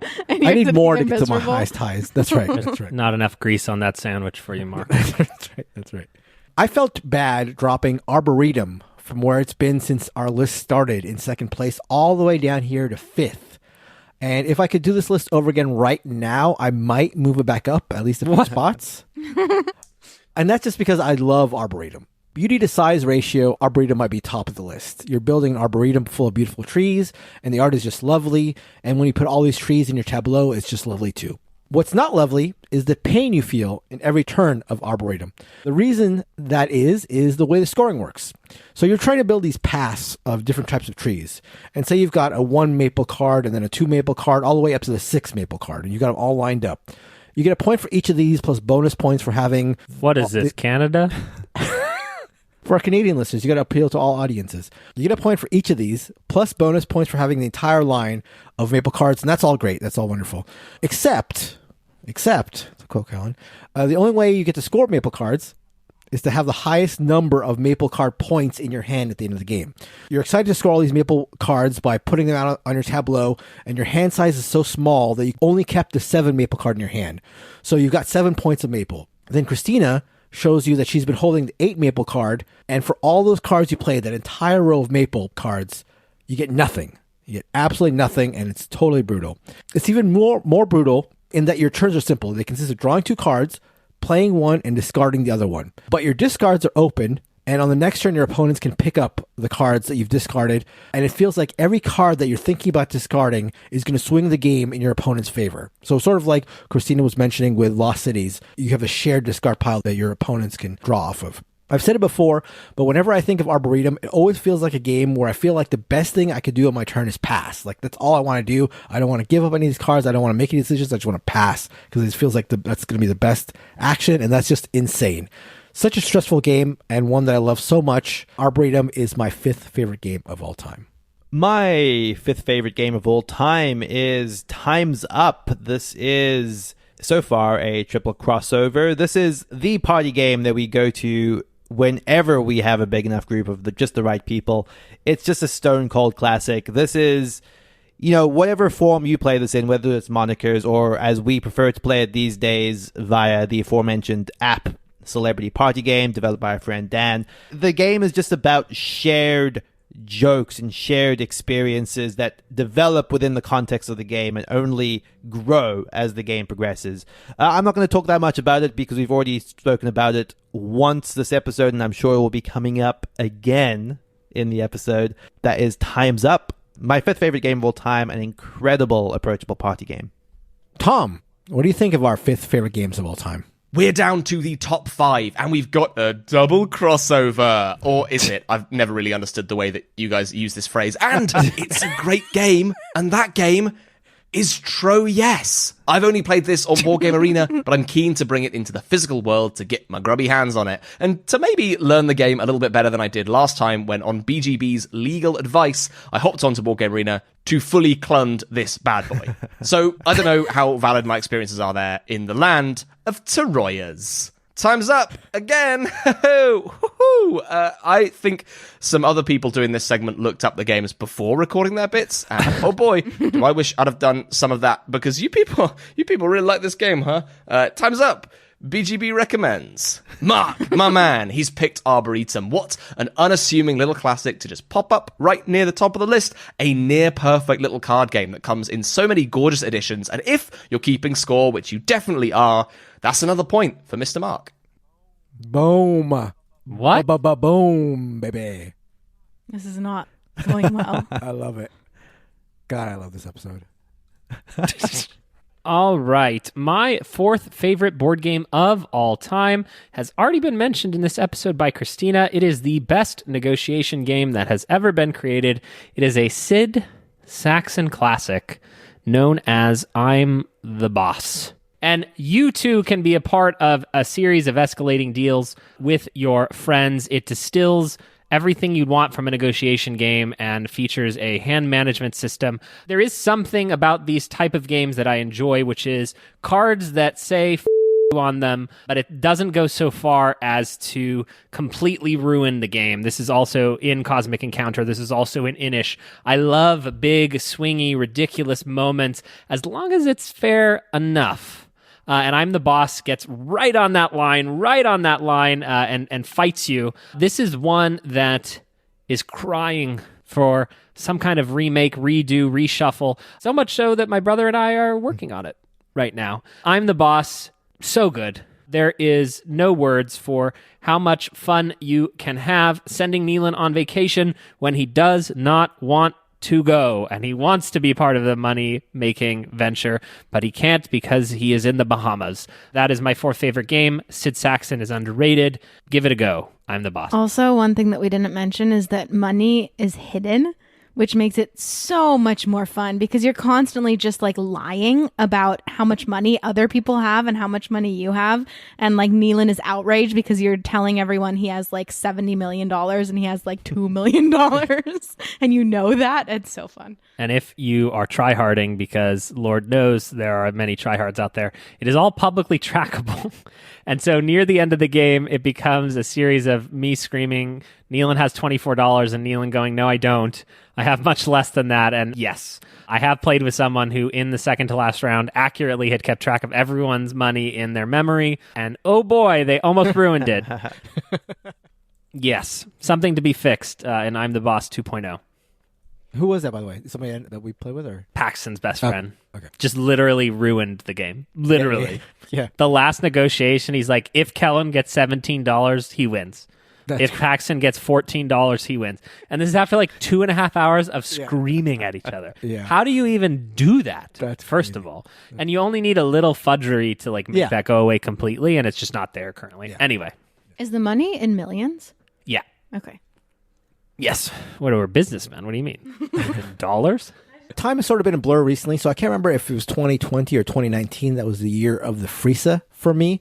Whatever it was, a big part of that was getting to play Fresh Fish, my fourth favorite game of all time. 2020, that is. I got this game in a local trade as a throw-in game. I can't remember the game that I got in the trade that I was actually seeking out, but... BOGO? What's that? You BOGO'd it? I BOGO'd it. No, it was actually more than... It was like buy 5, get 3 free. I don't know, some crazy thing. A lot of games. A lot of games are changing hands. A lot of dealing, a lot of wheeling was going on. I can't remember the game that I was actually seeking out, like the target game that made me execute that trade, but there's every possibility that I've already traded that game away. But one game that I will not be getting rid of is Fresh Fish. Fresh Fish is a game about building your fish, cheese, soda, and ice cream stands as close to the sources of those goods as possible. Why these 4 things are the things that you're trying to seek out in this fairground, I don't understand, but whatever. The way you do this is by reserving potential spots where you're going to build your stands. I say potential because even though you're reserving these spots, you might not be able to place your stand there just yet. You'll get a chance to build your stand if someone flips a tile with the type of stand you're looking for, at which point it goes up for auction. You start with something like $15 at the start of this game, and like the estates, it's a closed economy where money is only ever going out. So you're starting with $15, you'll never get more, you're only going to lose it in these auctions. To make matters even more difficult, if you don't win that particular auction, or if instead of flipping over one of these auction tiles, somebody flips over a flea market tile, which is basically just like a piece that gets in the way, then that piece gets placed on the board. And then the board is dissected in such a way that any particular section can only hold so many pieces. And once that happens, all the reservation tokens that were placed down on the spots get kicked back to the owners and replaced with roads. So you can have your heart set on placing a tile somewhere, but if you just don't get a chance to place a tile in there, you might get kicked off. I love how brutal that consequence makes an already super tight auction system. At the end, you count up how far your stalls are from their sources. You subtract the money you have left, and that's your score. Lowest score wins. The tenseness over, okay, I'm going to reserve the spot, hoping the right tile comes up for auction, and you need to win the auction, but oh no, like somebody flipped over a flea market tile, they place the tile in the section I was in and I get kicked out, or somebody else wins the auction, they place the tile there, get kicked out. And all that with a starting allotment of $15. There's so much going on, so tense. Great game, fresh fish, my fourth favorite game of all time. I really want to play more of this. Yeah, for sure. It's one of those games where just the idea that this like completely came out of nowhere for all of us, and I think we were all very impressed by it. Yeah. Solid. I think the length and the meanness go a long way, where it's like it's not 2 hours long, Right. But it has the tension you talked about, Mark. It's just like the entire time. It's incredible. My fourth favorite game of all time is Gloomhaven. My group has finally finished our Gloomhaven campaign. We've been playing it now for, I think, 3 years, something like that, on and off. This has made the transition to playing this online via online gaming platform that won't be named until it addresses the policies. And yeah, we've loved every step of it. I think the thing that keeps Gloomhaven really fresh compared to other dungeon crawlers is both the growth that you can experience within a given class, as well as how clever the system that is inbuilt to the game of forcing retirement onto a player. Once you get to a specific point, a specific goal, you must retire your character and start a new one. And the diversity among the play styles of each of the character classes is so great, so that you go from a character that plays like a basic RPG archetype, like your typical tank or DPS role, to something that just feels completely new and esoteric once you get into the advanced characters. These sort of playstyles that they play with by introducing sub-characters and secondary characters and characters that benefit off of other characters, it's really clever how they start to layer on the complexity as you progress through the campaign in a way that just feels really smart. The scenarios get more interesting and more intricate and more challenging, and I'm very excited to see what Isaac Childress ends up doing with Frosthaven. Like, the idea of the 2.0 iteration of this game is something that is really, really exciting to me. Gloomhaven is fantastic. I mean, talk about your value for money. This is a game that has given me hours and hours and hours. I've played tens of games of this, of sessions that are like 2 to 3 hours in length. And at no point was I ever feeling like it was a tedious or tiresome experience. It's funny because I couldn't make it through one session without feeling like it was tedious and tiresome. I actually didn't realize you got around to it. Yeah, I have. I mean, as a one-off, that's not really fair. But also, is your value coming from your $100 box or your $100 box plus your $100 organizer? No, it is coming from the strength of the game, which is incredible. Oh, playing it online for free, Kellen. In emulators, Final Fantasy 10, yeah. 11, Every game 12. is infinite value when you play it online for free. That is Gloomhaven, my fourth favorite game of all time. I got to stop picking on Neilan. This is not going to go well for me. My fourth favorite game of all time has already been mentioned, and Tom accurately lauded it as the best pure area control game ever. My fourth favorite game of all time is El Grande. Kellen mentioned earlier getting screwed by the Castillo, but I think he just doesn't know how to play the Castillo, because the Castillo is my favorite part of this game. It's incredible. It adds so much tension. You do have a beautifully laid, and maybe I'm just tryharding every single game of El Grande because I know exactly how many of everybody's caballeros are in the Castillo.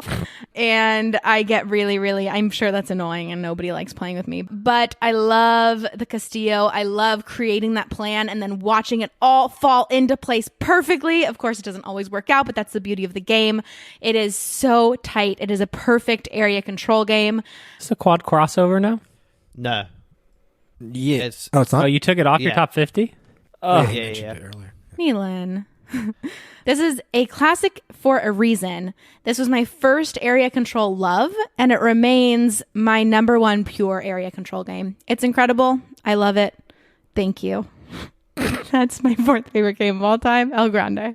So let's hear what Tom has to say about our fourth favorite games of all time. Crossover time with I'm the Boss. I'm seeing this multiple times in the top 10. It's making me very keen to give it a whirl. It's on Board Game Arena, but who knows how well it'd fare digitally. Oh, no. I'm intrigued to play this game and trade hundreds of dollars.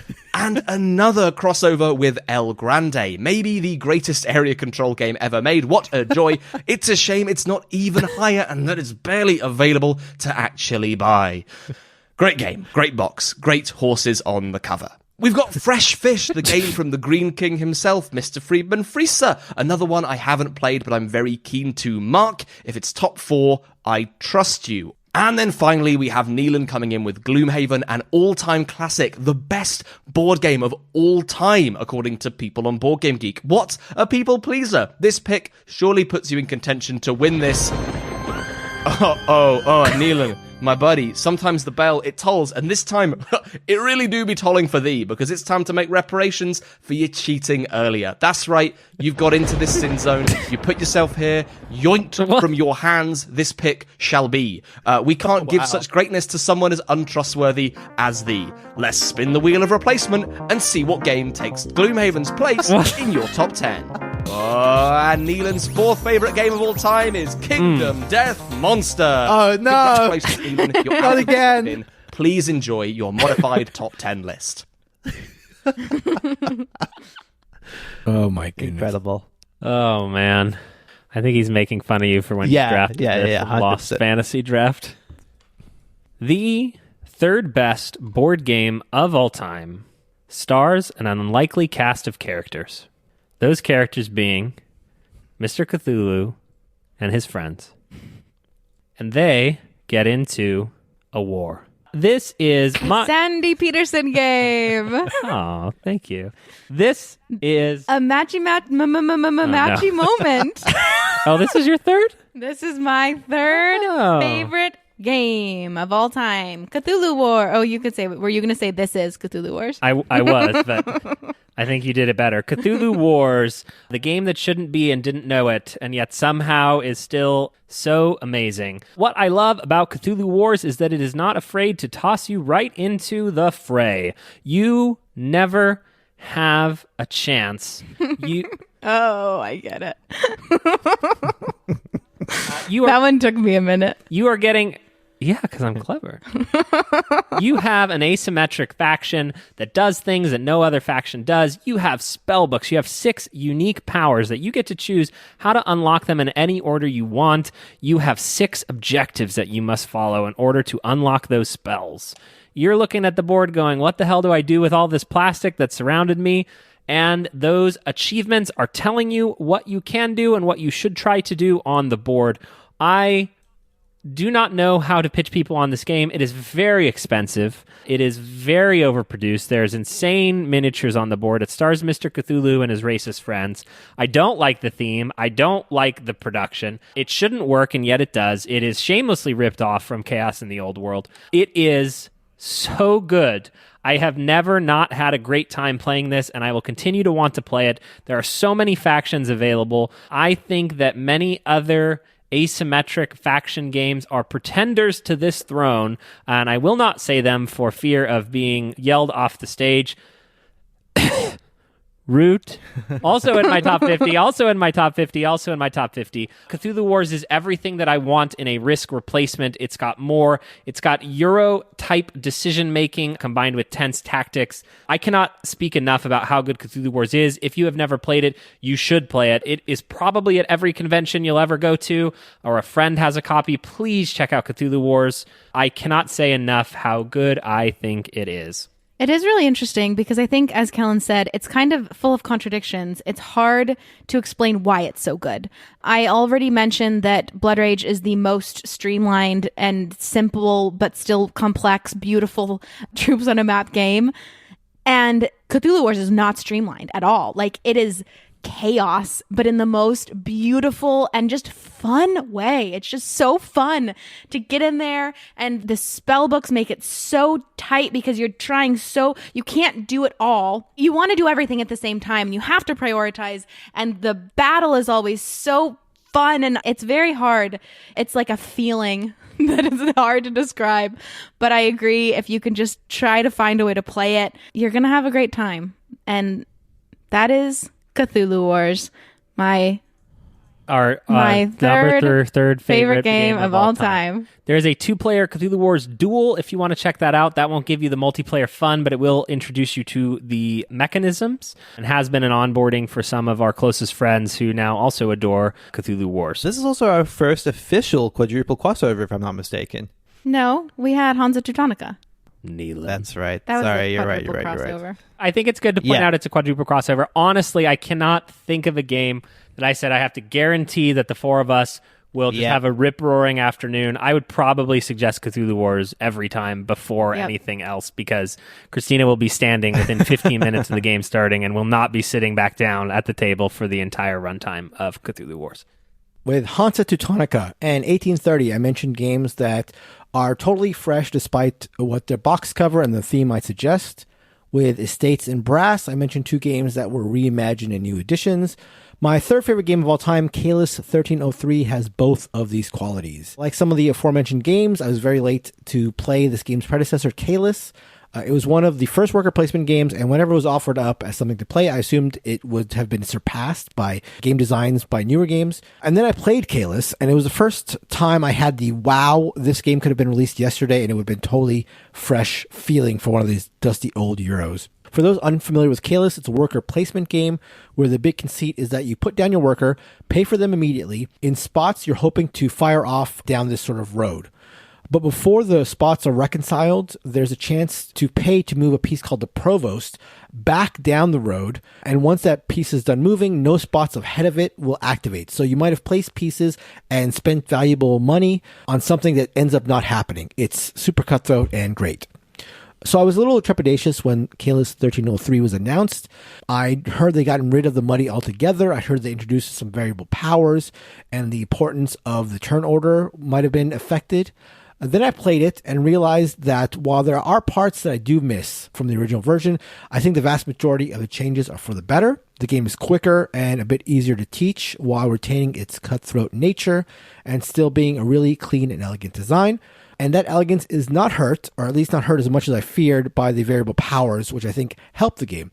One issue with the original Caylus might have been that while there was so much variability in the game coming from the players at the table, none of the variability came from the game itself, because setup is the same every time. And so having a little change here and there, which is introduced by Caylus 1303, I think is nice. So Caylus 1303, my third favorite game of all time. My third favorite game of all time may be less of a shock after last year's debacle. This is The Resistance, as it slowly... It moved again? And it slowly starts to creep down my list for much of the same reasons as it dropped from the top spot last year. It's just a game that I have played so much of at this point that I very much had my fill. I believe that my arc with The Resistance has had such a satisfying run. I've literally played hundreds of games of The Resistance.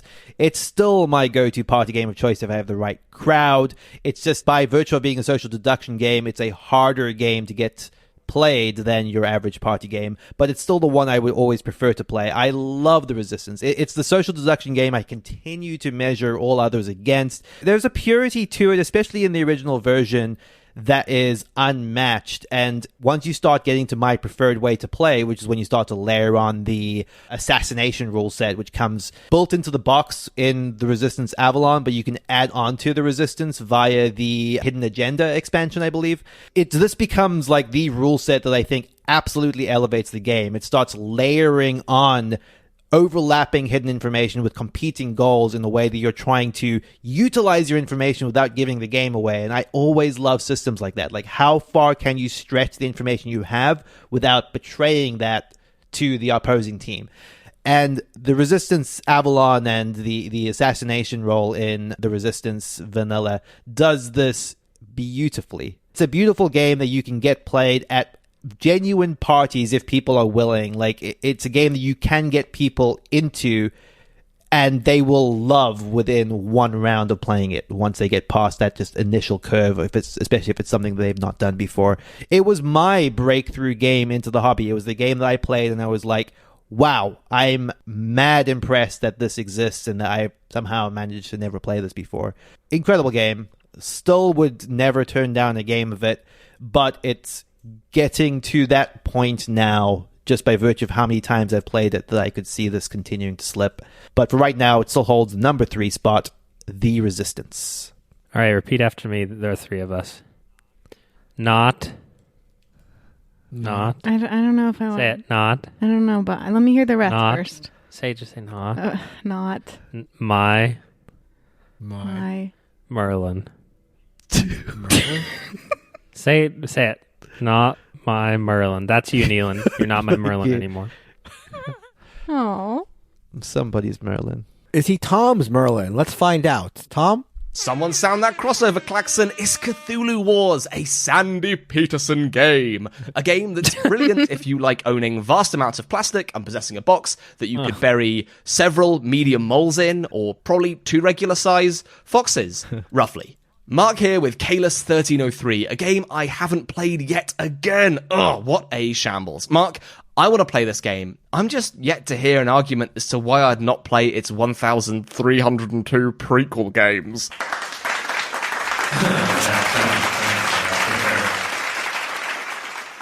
And then Neilan with The Resistance, a classic social deduction gem and what should be a staple of anyone's collection. A true classic and deserving of one Board Game Barrage top 10 point. Thank you, Tom. Here it is. Top 2.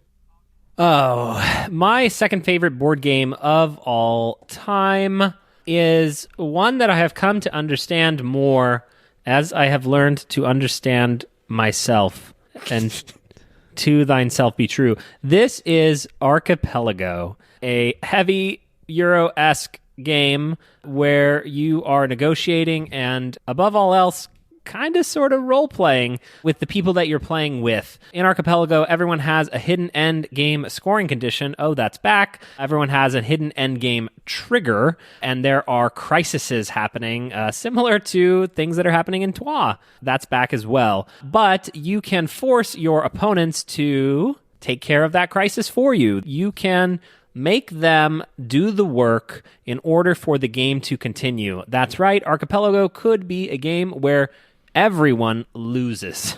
The island has won. And but, there could be a sympathizer. Someone who actually prefers the natives to the colonists who are taking over the island. And they win when that island goes into unrest and the whole economy topples. It is something that we talk about a lot on Board Game Barrage that we do not roleplay because we are too tryhards, too incapable of role-playing to whatever degree, where Archipelago sort of says, this is a heavy Euro game with tons of strategy, tons of systems, tons of mechanisms, and yet at the end of the day, what you're doing is sort of saying, do you want this game to continue? Because I'm willing to let it tank, and having to have that negotiation or have that roleplay with the people that you're playing with. If you want a normal Euro game, you can go 3 doors down to Neilan and find a ton of boring Euro games. If you want an experience that you cannot get anywhere else, literally, this cannot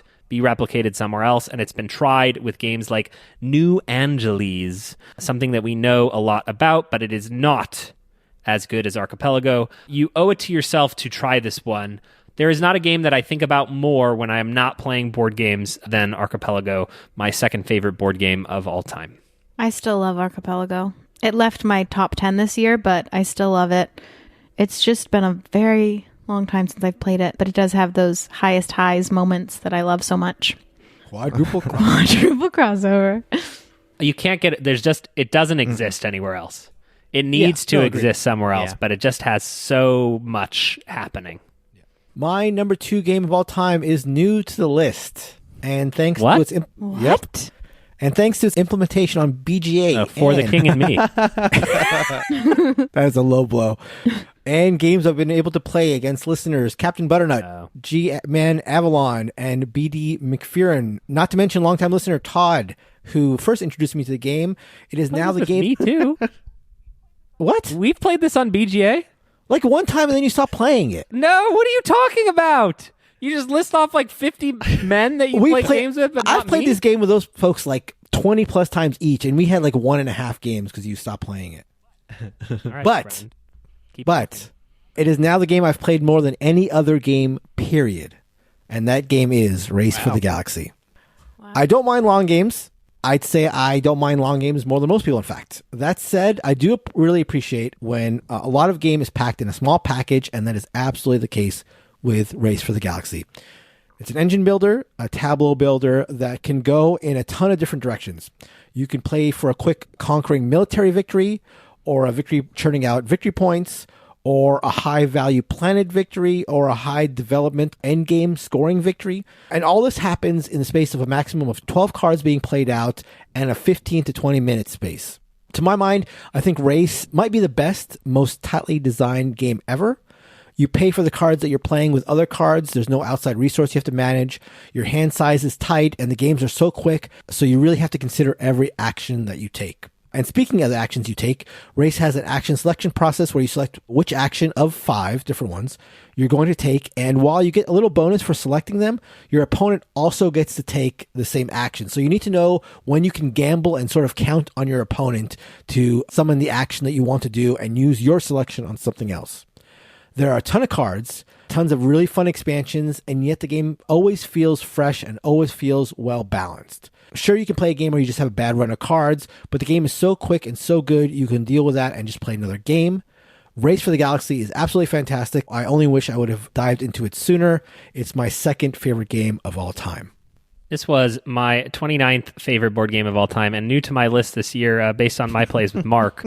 Sounds like had I been invited to more of them. Do you have a preferred expansion to play with? I like that first arc of expansions, and I'll play this game base, although I think the expansions really do bring out a lot. I mean, I think after you've played the first expansion, it's really hard to like know that it's there and just play the base. There's a listener who I'm playing with now who was getting reacquainted with it, and we just played the base game for like 10 or 15 games in a row, and it was just fantastic still. So I literally played a game of this today on BGA. Let's play it. I played a game. I love having like a constant like just rematch thing where you just play like one game a day or one game every couple of days or whatever. It's just such a good experience. So let's go. Let's run a set of games. Mr. Layman. My second favorite game of all time has done the swippy swappy with the Resistance. This is Through the Ages, a new story of civilization. This is a civilization-themed card tableau building game. This is, in my opinion, Vlad Kvartal's masterpiece. It is a game where it is all about evaluating the relative value of a card as it appears on this conveyor belt of cards that represents effectively the progression of the ages of technology. A card shows up somewhere on the card row, and the question you ask yourself is that card going to make it back to me? Is it worth grabbing at the cost of actions that is right now? Because as cards enter the card row, they're expensive in your actions. But as they progress down, as the turns continue, they get easier to incorporate into your civilization. But will someone snatch it up before you? That's kind of the mental maths you're doing constantly in a game of Through the Ages. And you're doing that for every card in this row. Because at every point in time, you're trying to evaluate whether it's worth more for you because it's going to buoy your military, because it's going to buoy your actions, because it's going to give you a wonder that's going to give you all the vital culture boost you need. And culture is everything in Through the Ages. That is victory points at the end of the day. But you can't focus exclusively on culture at the expense of everything else. You have to keep every element of your civilization afloat, whether that's your food level, whether that's your resources, whether that's your action count by sort of bringing in new governments, by keeping your science in check so you can actually research all of these things. There are so many different checks and balances that you sort of have to be keeping your eye on and evaluating as that card row is advancing, while keeping an eye towards what other people are going to be doing at the same time. It's beautifully finely balanced on a knife's edge at every point. You can't focus on everything. You can't excel in everything. So finding the things to excel at while keeping just afloat on the others and not getting too far behind in everything else is everything in Through the Ages. This could maybe get a little bit too deterministic in the base game. That never too much for my taste, but one of the things I love about the new expansion is it adds a little bit of randomness into the card makeup. You don't know for sure right at the start of the game every card that is going to exist coming up, because one of my preferred ways to play this now is taking a random selection of half the cards in the expansion, half of the cards in the base game, and just shuffling them all together. So you don't know every leader that's going to come up, every wonder. It's great. It's such a cool way to introduce a little bit of uncertainty into the game, and it revitalizes the game in the last few years in a way that I've rarely ever seen an expansion do. Through the Ages is incredible. It's a very heavy game. It's a game that I do not begrudge anyone for not wanting to dip their toes into, but the online implementation is an excellent resource, an excellent way to learn and play the game, and by far the way that I would most recommend anyone dive into it. That is Through the Ages, A New Story of Civilization, my second favorite game of all time. I really need to play this. Oh, you've never played it, Mark? I've never played it. I think you would love it. I think you would love it. Yeah, I think I probably would too. I think that market rows are like a crutch to both PAX and this series of games. And again, I like the PAX games, but it's like, oh, it's card randomness, and how do we make sure that the nerds are okay with it? Well, if you really want the card, you can spend a ton for it, and it's going to get cheaper. I find it like a really lazy way to balance cards. And that's not a dig on Through the Ages. Like, I actually dislike it actively in every game I've played it in. I find it very questionable, and I feel like it's designed to appease nerds who want to say that that card is overpowered. I can see that. Like, I don't think that's unfair at all. I think Through the Ages builds that so into the core of what the game is. And I don't know PAX well enough to say that that's true of that as well. Yeah. That doesn't bug me in that, because that's always the evaluation in TTAs. It's like, okay, I have 6 actions. I know what I need to do. How many actions do I have left over to buy the cards I need to? Because it's like a single currency. Like, doing anything on your turn and buying new cards for future actions is all one action economy. Yeah, I haven't played in many years. I'd be interested in playing it again, to be honest. That is Through the Ages. I am definitely getting a point from Tom with my second favorite game of all time, which is Time's Up. This has been discussed a couple of times already. This episode, we have just incredible games. We've never had a bad game. We all get very, very stressed out and very into it, to the point where, like, I would not be surprised, like, if you walked into a game and saw us all about to play Time's Up, we'd be like stretching, we'd be like warming up our voices, like really, that's how into it we get. Kellen says we don't role play, but like, you would not believe it if you watch us play this, because of how willing we are to do whatever it takes to win this game. We talk about this as a fun party game, and it is a fun party game, but it's so fun for us because of how badly we all want to win. We're sitting around and we're like looking at who's on our team, and it is just like, I mean, I feel bad for new people who come to the group and end up on, I mean, either team really, because either way, you're going to feel awful because of how into it we are. We're just like, we're flying through these clues. We're vibing with each other. It's just like you get on the same wavelength as your teammates, and it just flows, and it feels so seamless and effortless and beautiful. It's like acting. It's like watching a movie. It's just like, it is a thing of beauty. It is so much fun. It never fails to deliver.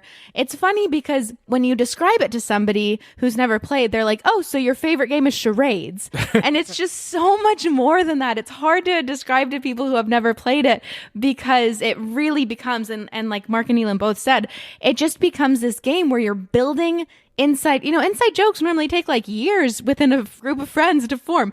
You can build your best friends in one game of Time's Up. You'll have inside jokes like you've known each other for 10 years.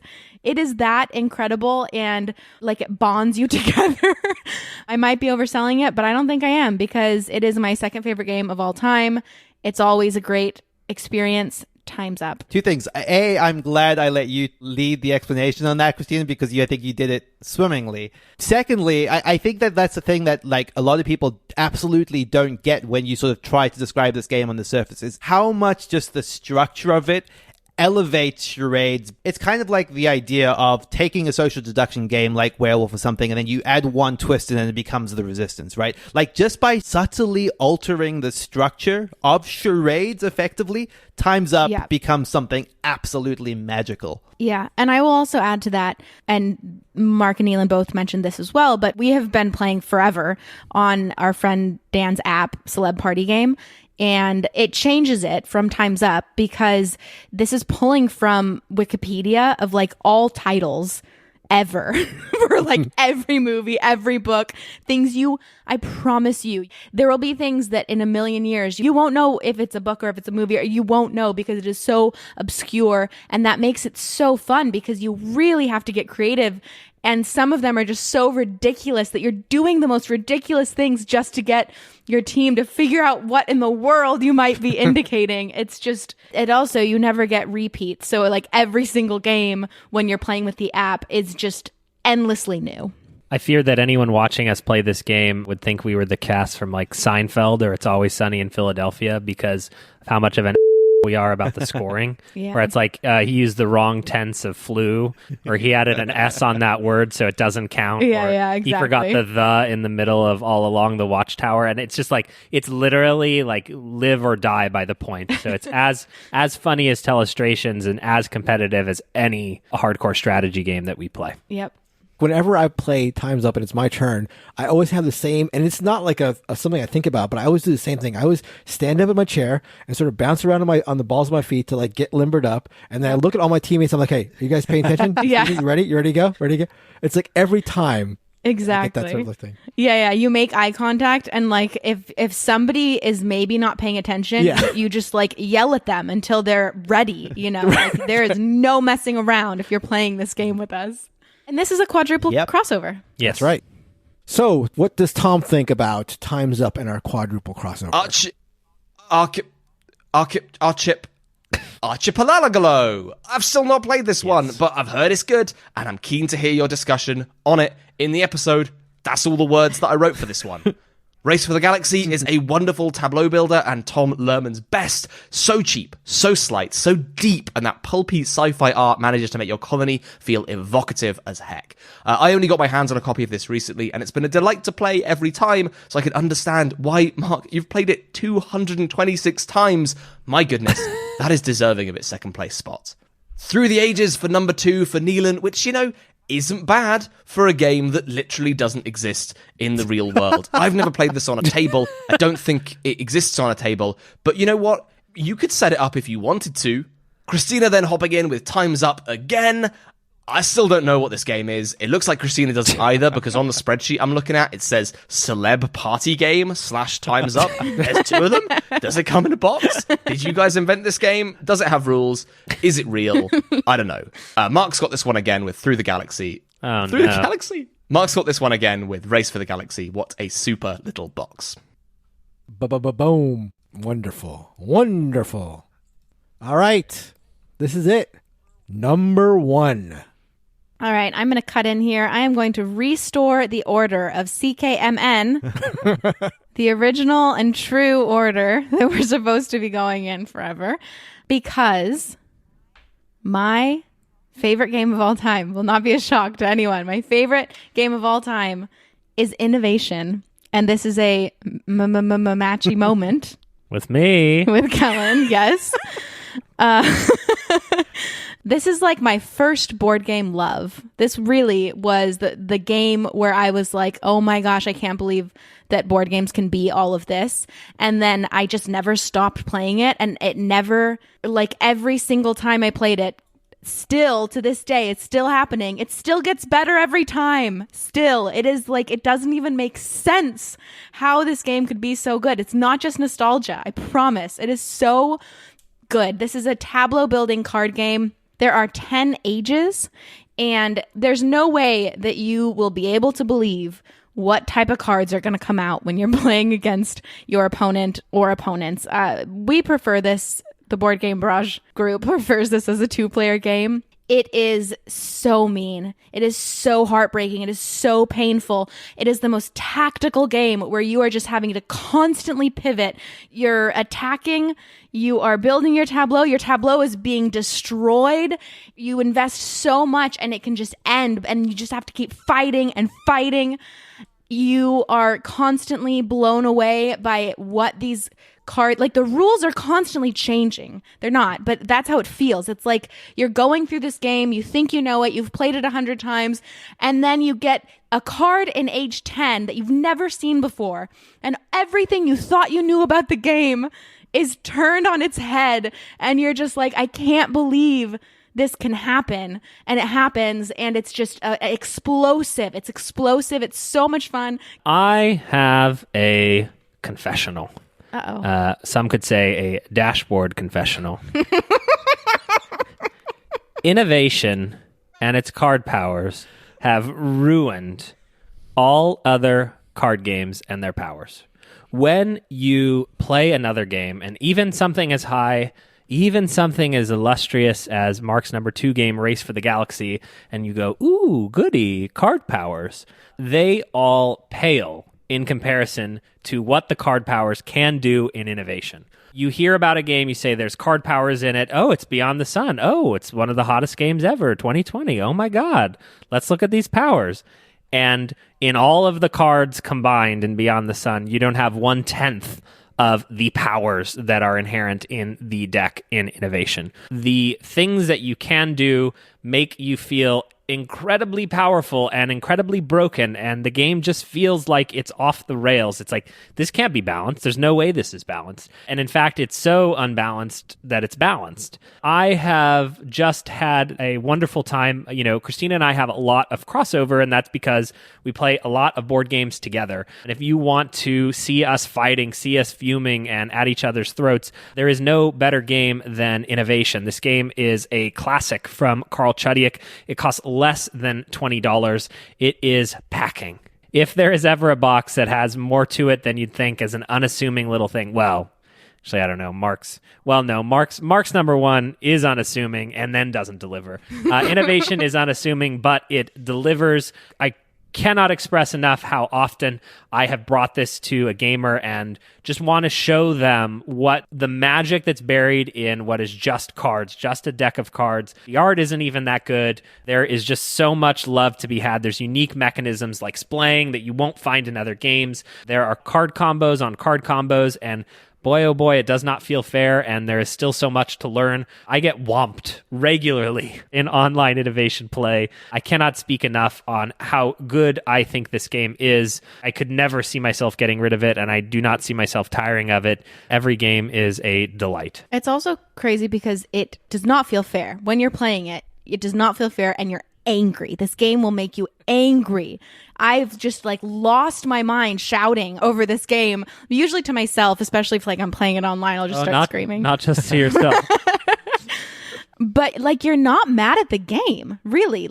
It feels unfair, but you're but you like it in a way, it's very strange, but it just it feels unfair, but the tides are going to turn. That you can be so down and out, and this game can still give you a chance to come back and win. And that hope makes it so that something that feels unfair crushes you, but then you're like, okay, it does not matter. I can recover from this. And it just like, there's just, this game inspires this little flame of hope that never dies. Literally until the last card is played and the game is over. The hope never dies. You're just fighting. And oh God, it's just, there's nothing like innovation. I will never stop playing this game. I will never stop loving this game. I'll play with anyone who wants to at any time. I love it. It's the best game. It's my favorite game of all time. There's more drama in one card in innovation than the entirety of Mark's favorite game ever. My favorite game is Innovation. Now, what do you have to say, Kellen? No, it would never be Innovation. Look, I'm not going to beat around the bush. It's Biblios. Every year, as this list approaches, and I see the list on the horizon, I start to worry. Is Biblios my favorite game of all time? Is this just a bit? And it honestly freaks me out a little bit. So I always make it a point to make sure to play it a couple times before we put the list together. But this year, with my move to Vegas, it was hard. So the first time I got a chance to play some games with locals, the very first game I pulled out was Biblios. I figured it was a fresh slate. They might not know how I felt about Biblios. And so we played it, and it was fantastic. It was a game where I was convinced I had no chance to win, and I ended up winning on a tiebreaker, which is remaining gold. And I won that 1 gold to 0. It was amazing. And Biblios is amazing. I say this every time, but you get so much in a small package. Auctions, draft, set collection, bluffing, push your luck, and of course, sweet two-phase action with Biblios. All in the box, both the size and look of a book, and all in under 45 minutes. And with dice, you don't even have to roll. And don't let me get started on the theme. You want to talk about heart thumping? Just look at those monks on the cover. One word of caution. Like other games in my top 10 list, this game has also been reimagined as For the King and Me, which I frankly think is just a lesser version of Biblios. It doesn't even have dice. I'm not saying it has dice that you have to roll. I'm saying it doesn't even have dice. Crazy. And to make matters worse, it's on alpha on BGA, and it sort of breaks my heart that this might be the first version that most people play. But trust me, do yourself a favor and play the original before you try its lesser offspring.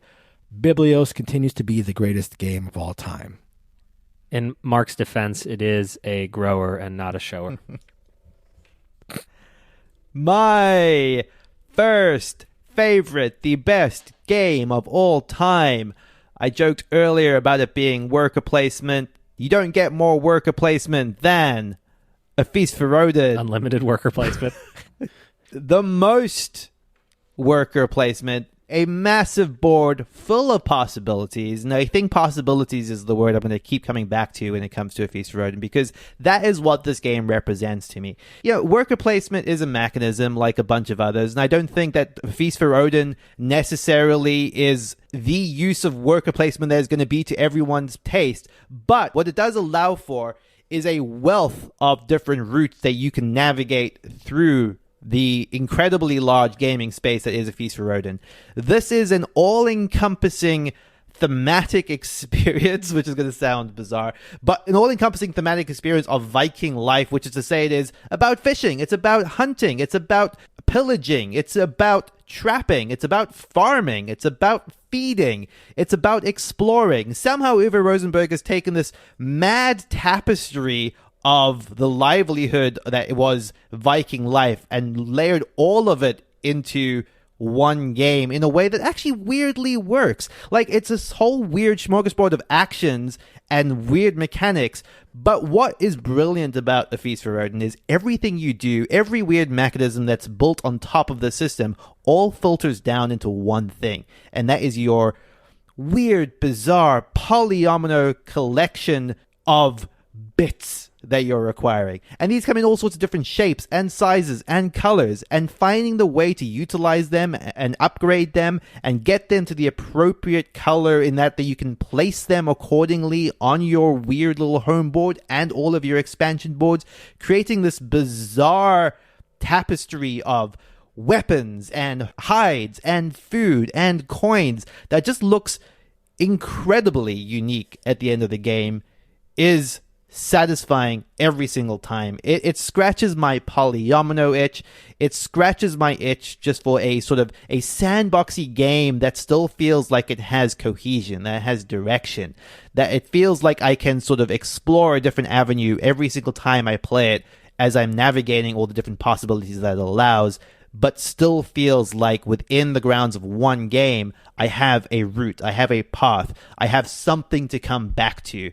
Acquiring stuff for my Viking floor. I love A Feast for Odin. It just tickles so many things that I find so deeply satisfying. That is my favorite game of all time, A Feast for Odin. And here it is. Tom, analyze our favorite games of all time. I cannot wait. We're at the end. We've reached the final curtain. We've got to the finish line. Look at these picks, all glittering and wonderful. Kellen and Christina with a double crossover. Who would have guessed it would be Innovation? Posh Flux at number 1. A game that's great if you like horse happening to you all the time, clever mathematics OP. I joke, of course. I've been playing a bunch of this recently, and it's fabulous seeing what wild, game-breaking combos you can churn out, and how frighteningly mean it can be. A great game that does a lot with just a big stack of cards, but I would say that it's only really worth playing at 4 players with all of the expansions. Oh my gosh. Neilan's number 1, A Feast for Odin. Gosh, I want to play this one in person so badly. I've only given it a shot digitally, and I need that big box Uwe in my life. I've got my Glass Road. I've got Manusfjord. I've got New York Zoo and Bonanza. Give me the big guns. Give me a game that swallows my table whole. A brilliant, sprawling Sunday afternoon game that lets you relax and build something satisfying with some pals round the table. Neilan wins this round with that one. But Mark, right at the end, with Biblios. I've still not played it. I cannot comment on what a stellar choice it is for your top 10, so instead, I'll just have to get myself a copy. In this final round, my trust in your podcast is sufficiently high that I'm going to order myself a copy of all your number 1 games right now, so they sit in my collection on the BGB Recommends shelf. Granted, that would be a lot more impressive if I didn't A, already own Innovation and its expansions, B, I didn't kind of want to buy A Feast for Odin already, but still, here we go. 4, 7... 3, and then expiry, and then the code on the back. 9. Ordered. Right, thanks for having me on to do this. What a cracking list, stacked with stuff that I love or want to try. And just quickly, I wanted to say thank you on behalf of, I guess, all of the listeners of Board Game Barrage. We collectively love this podcast. Thank you so much for putting it out every single week. It is always so good, so entertaining, so informative, so fun every single week. I look forward to it always. And features like this, these super ambitious, long episodes that must take you hours to record, boggles the mind. So again, thank you so much. Thanks for having me on, and thanks for making this podcast. It's great. Bye for now. Aww. That's amazing. Good gosh, wow. Yeah, it makes me sad. It was very fun hanging out with him at PAX. Yeah. Well, there's not much more to say, I guess, after those beautifully spoken words. Thank you all for listening. As always, go to our Discord at boardgamebarrage.com/Discord, particularly in the podcast channel where we discuss this week's episode. Let us know where we got our top 10 right or wrong. Let us know what your favorite games are. We're very, very interested to hear those. Thank you so much to Tom and all the folks at Shut Up and Sit Down. They've been wonderful. We've loved interacting with them at Shucks and at PAX and all those places. They've been a joy. And Tom, as all listeners will know, totally blew it out of the park with his stint in the PDET Gallery. I mean, if you're listening to us, I expect you already know all about Shut Up and Sit Down, but if you don't, check them out. They've got a wonderful YouTube presence, wonderful podcast. Check them out there. You're missing out if you're not listening to their stuff. Thank you, as always, to Heart Society for our intro and outro song, What's on Your Mind, Kid? And until next week, what a way to start the new year. Goodbye. Bye-bye. Good night. Goodbye. I liked Tom's bye for now. Bye for now.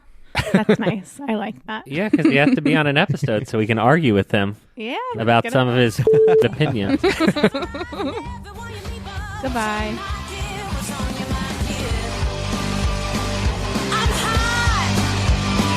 I'm ready. I want you to say Yeah, suddenly something went wrong. Okay, it's mad. No, here it is. It has a new button where you can clip stuff, so you can mark like a cool moment. Wait, Which the thing? computer's not allowing Riverside. Yeah, I'm getting the same message. Please Something refresh went your wrong. computer recording. Oh. Refresh. Okay. Oh. They both clicked refresh. Hello. Hey. That was like in a movie where like somebody was like, "Oh, this is something," and then like they die. Yeah. It was like, you guys both were like, "Oh, something went wrong," and then Mark's gone, and then Neilan starts, and then Neilan's gone. We both, you got to like the right moment in the sentence, and then all of a sudden we're missing. What? He's paying us. Oh, I see. All right, Tom, pay up. And Kellen, put out your 10th favorite game of all time. Pay up and put out? That's what you learn in Vegas. That's right. Oh, God. This is a whole new mindset I'm living under. Can I just say, I know you're gonna have to cut this, but it's Yeah. really hard not to laugh. I'm having to like hold my laughter in because I don't want it to come into the camera or into the mic. All right, that's all. Continue. Worker placement is my number one game of all time. Christina, you're ruining it. Stop laughing. You're ruining the surprise. Stop laughing. Her microphone is very far Sorry, away. I put my microphone as far away. as I'm totally kidding. possible. You couldn't pick it up. Worker placement is my number one.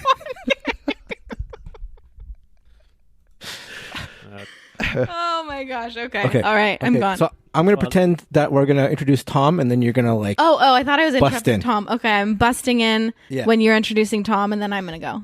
Yeah. Okay. Bust in, right? High energy bust in, right? I'm gonna bust in. Okay, great. Perfect. Love it. Okay. In Babylonia, you are placing your tiles anywhere on the... Oops. Sorry. I can talk with my hands. I hit the mic. You're placing your tiles anywhere on the board. And I completely lost my train of thought. Give me 1 second. Okay. When I talk with my hands, I hit the mic. It's such a cool sentence. I always talk with my hands. I'm just usually lower, or I'm usually like very aware of the mic, and I was just not. I got excited. I was not aware of the mic. Okay, mic. What is it called? Mic awareness? Microphone. No, there's like the word Discipline. for fear. Oh, mic discipline, I think is. Oh, really? Well, I have very bad mic discipline. Okay. Somewhere the very next night. Hey, has anyone seen Mark? Can someone call Mark?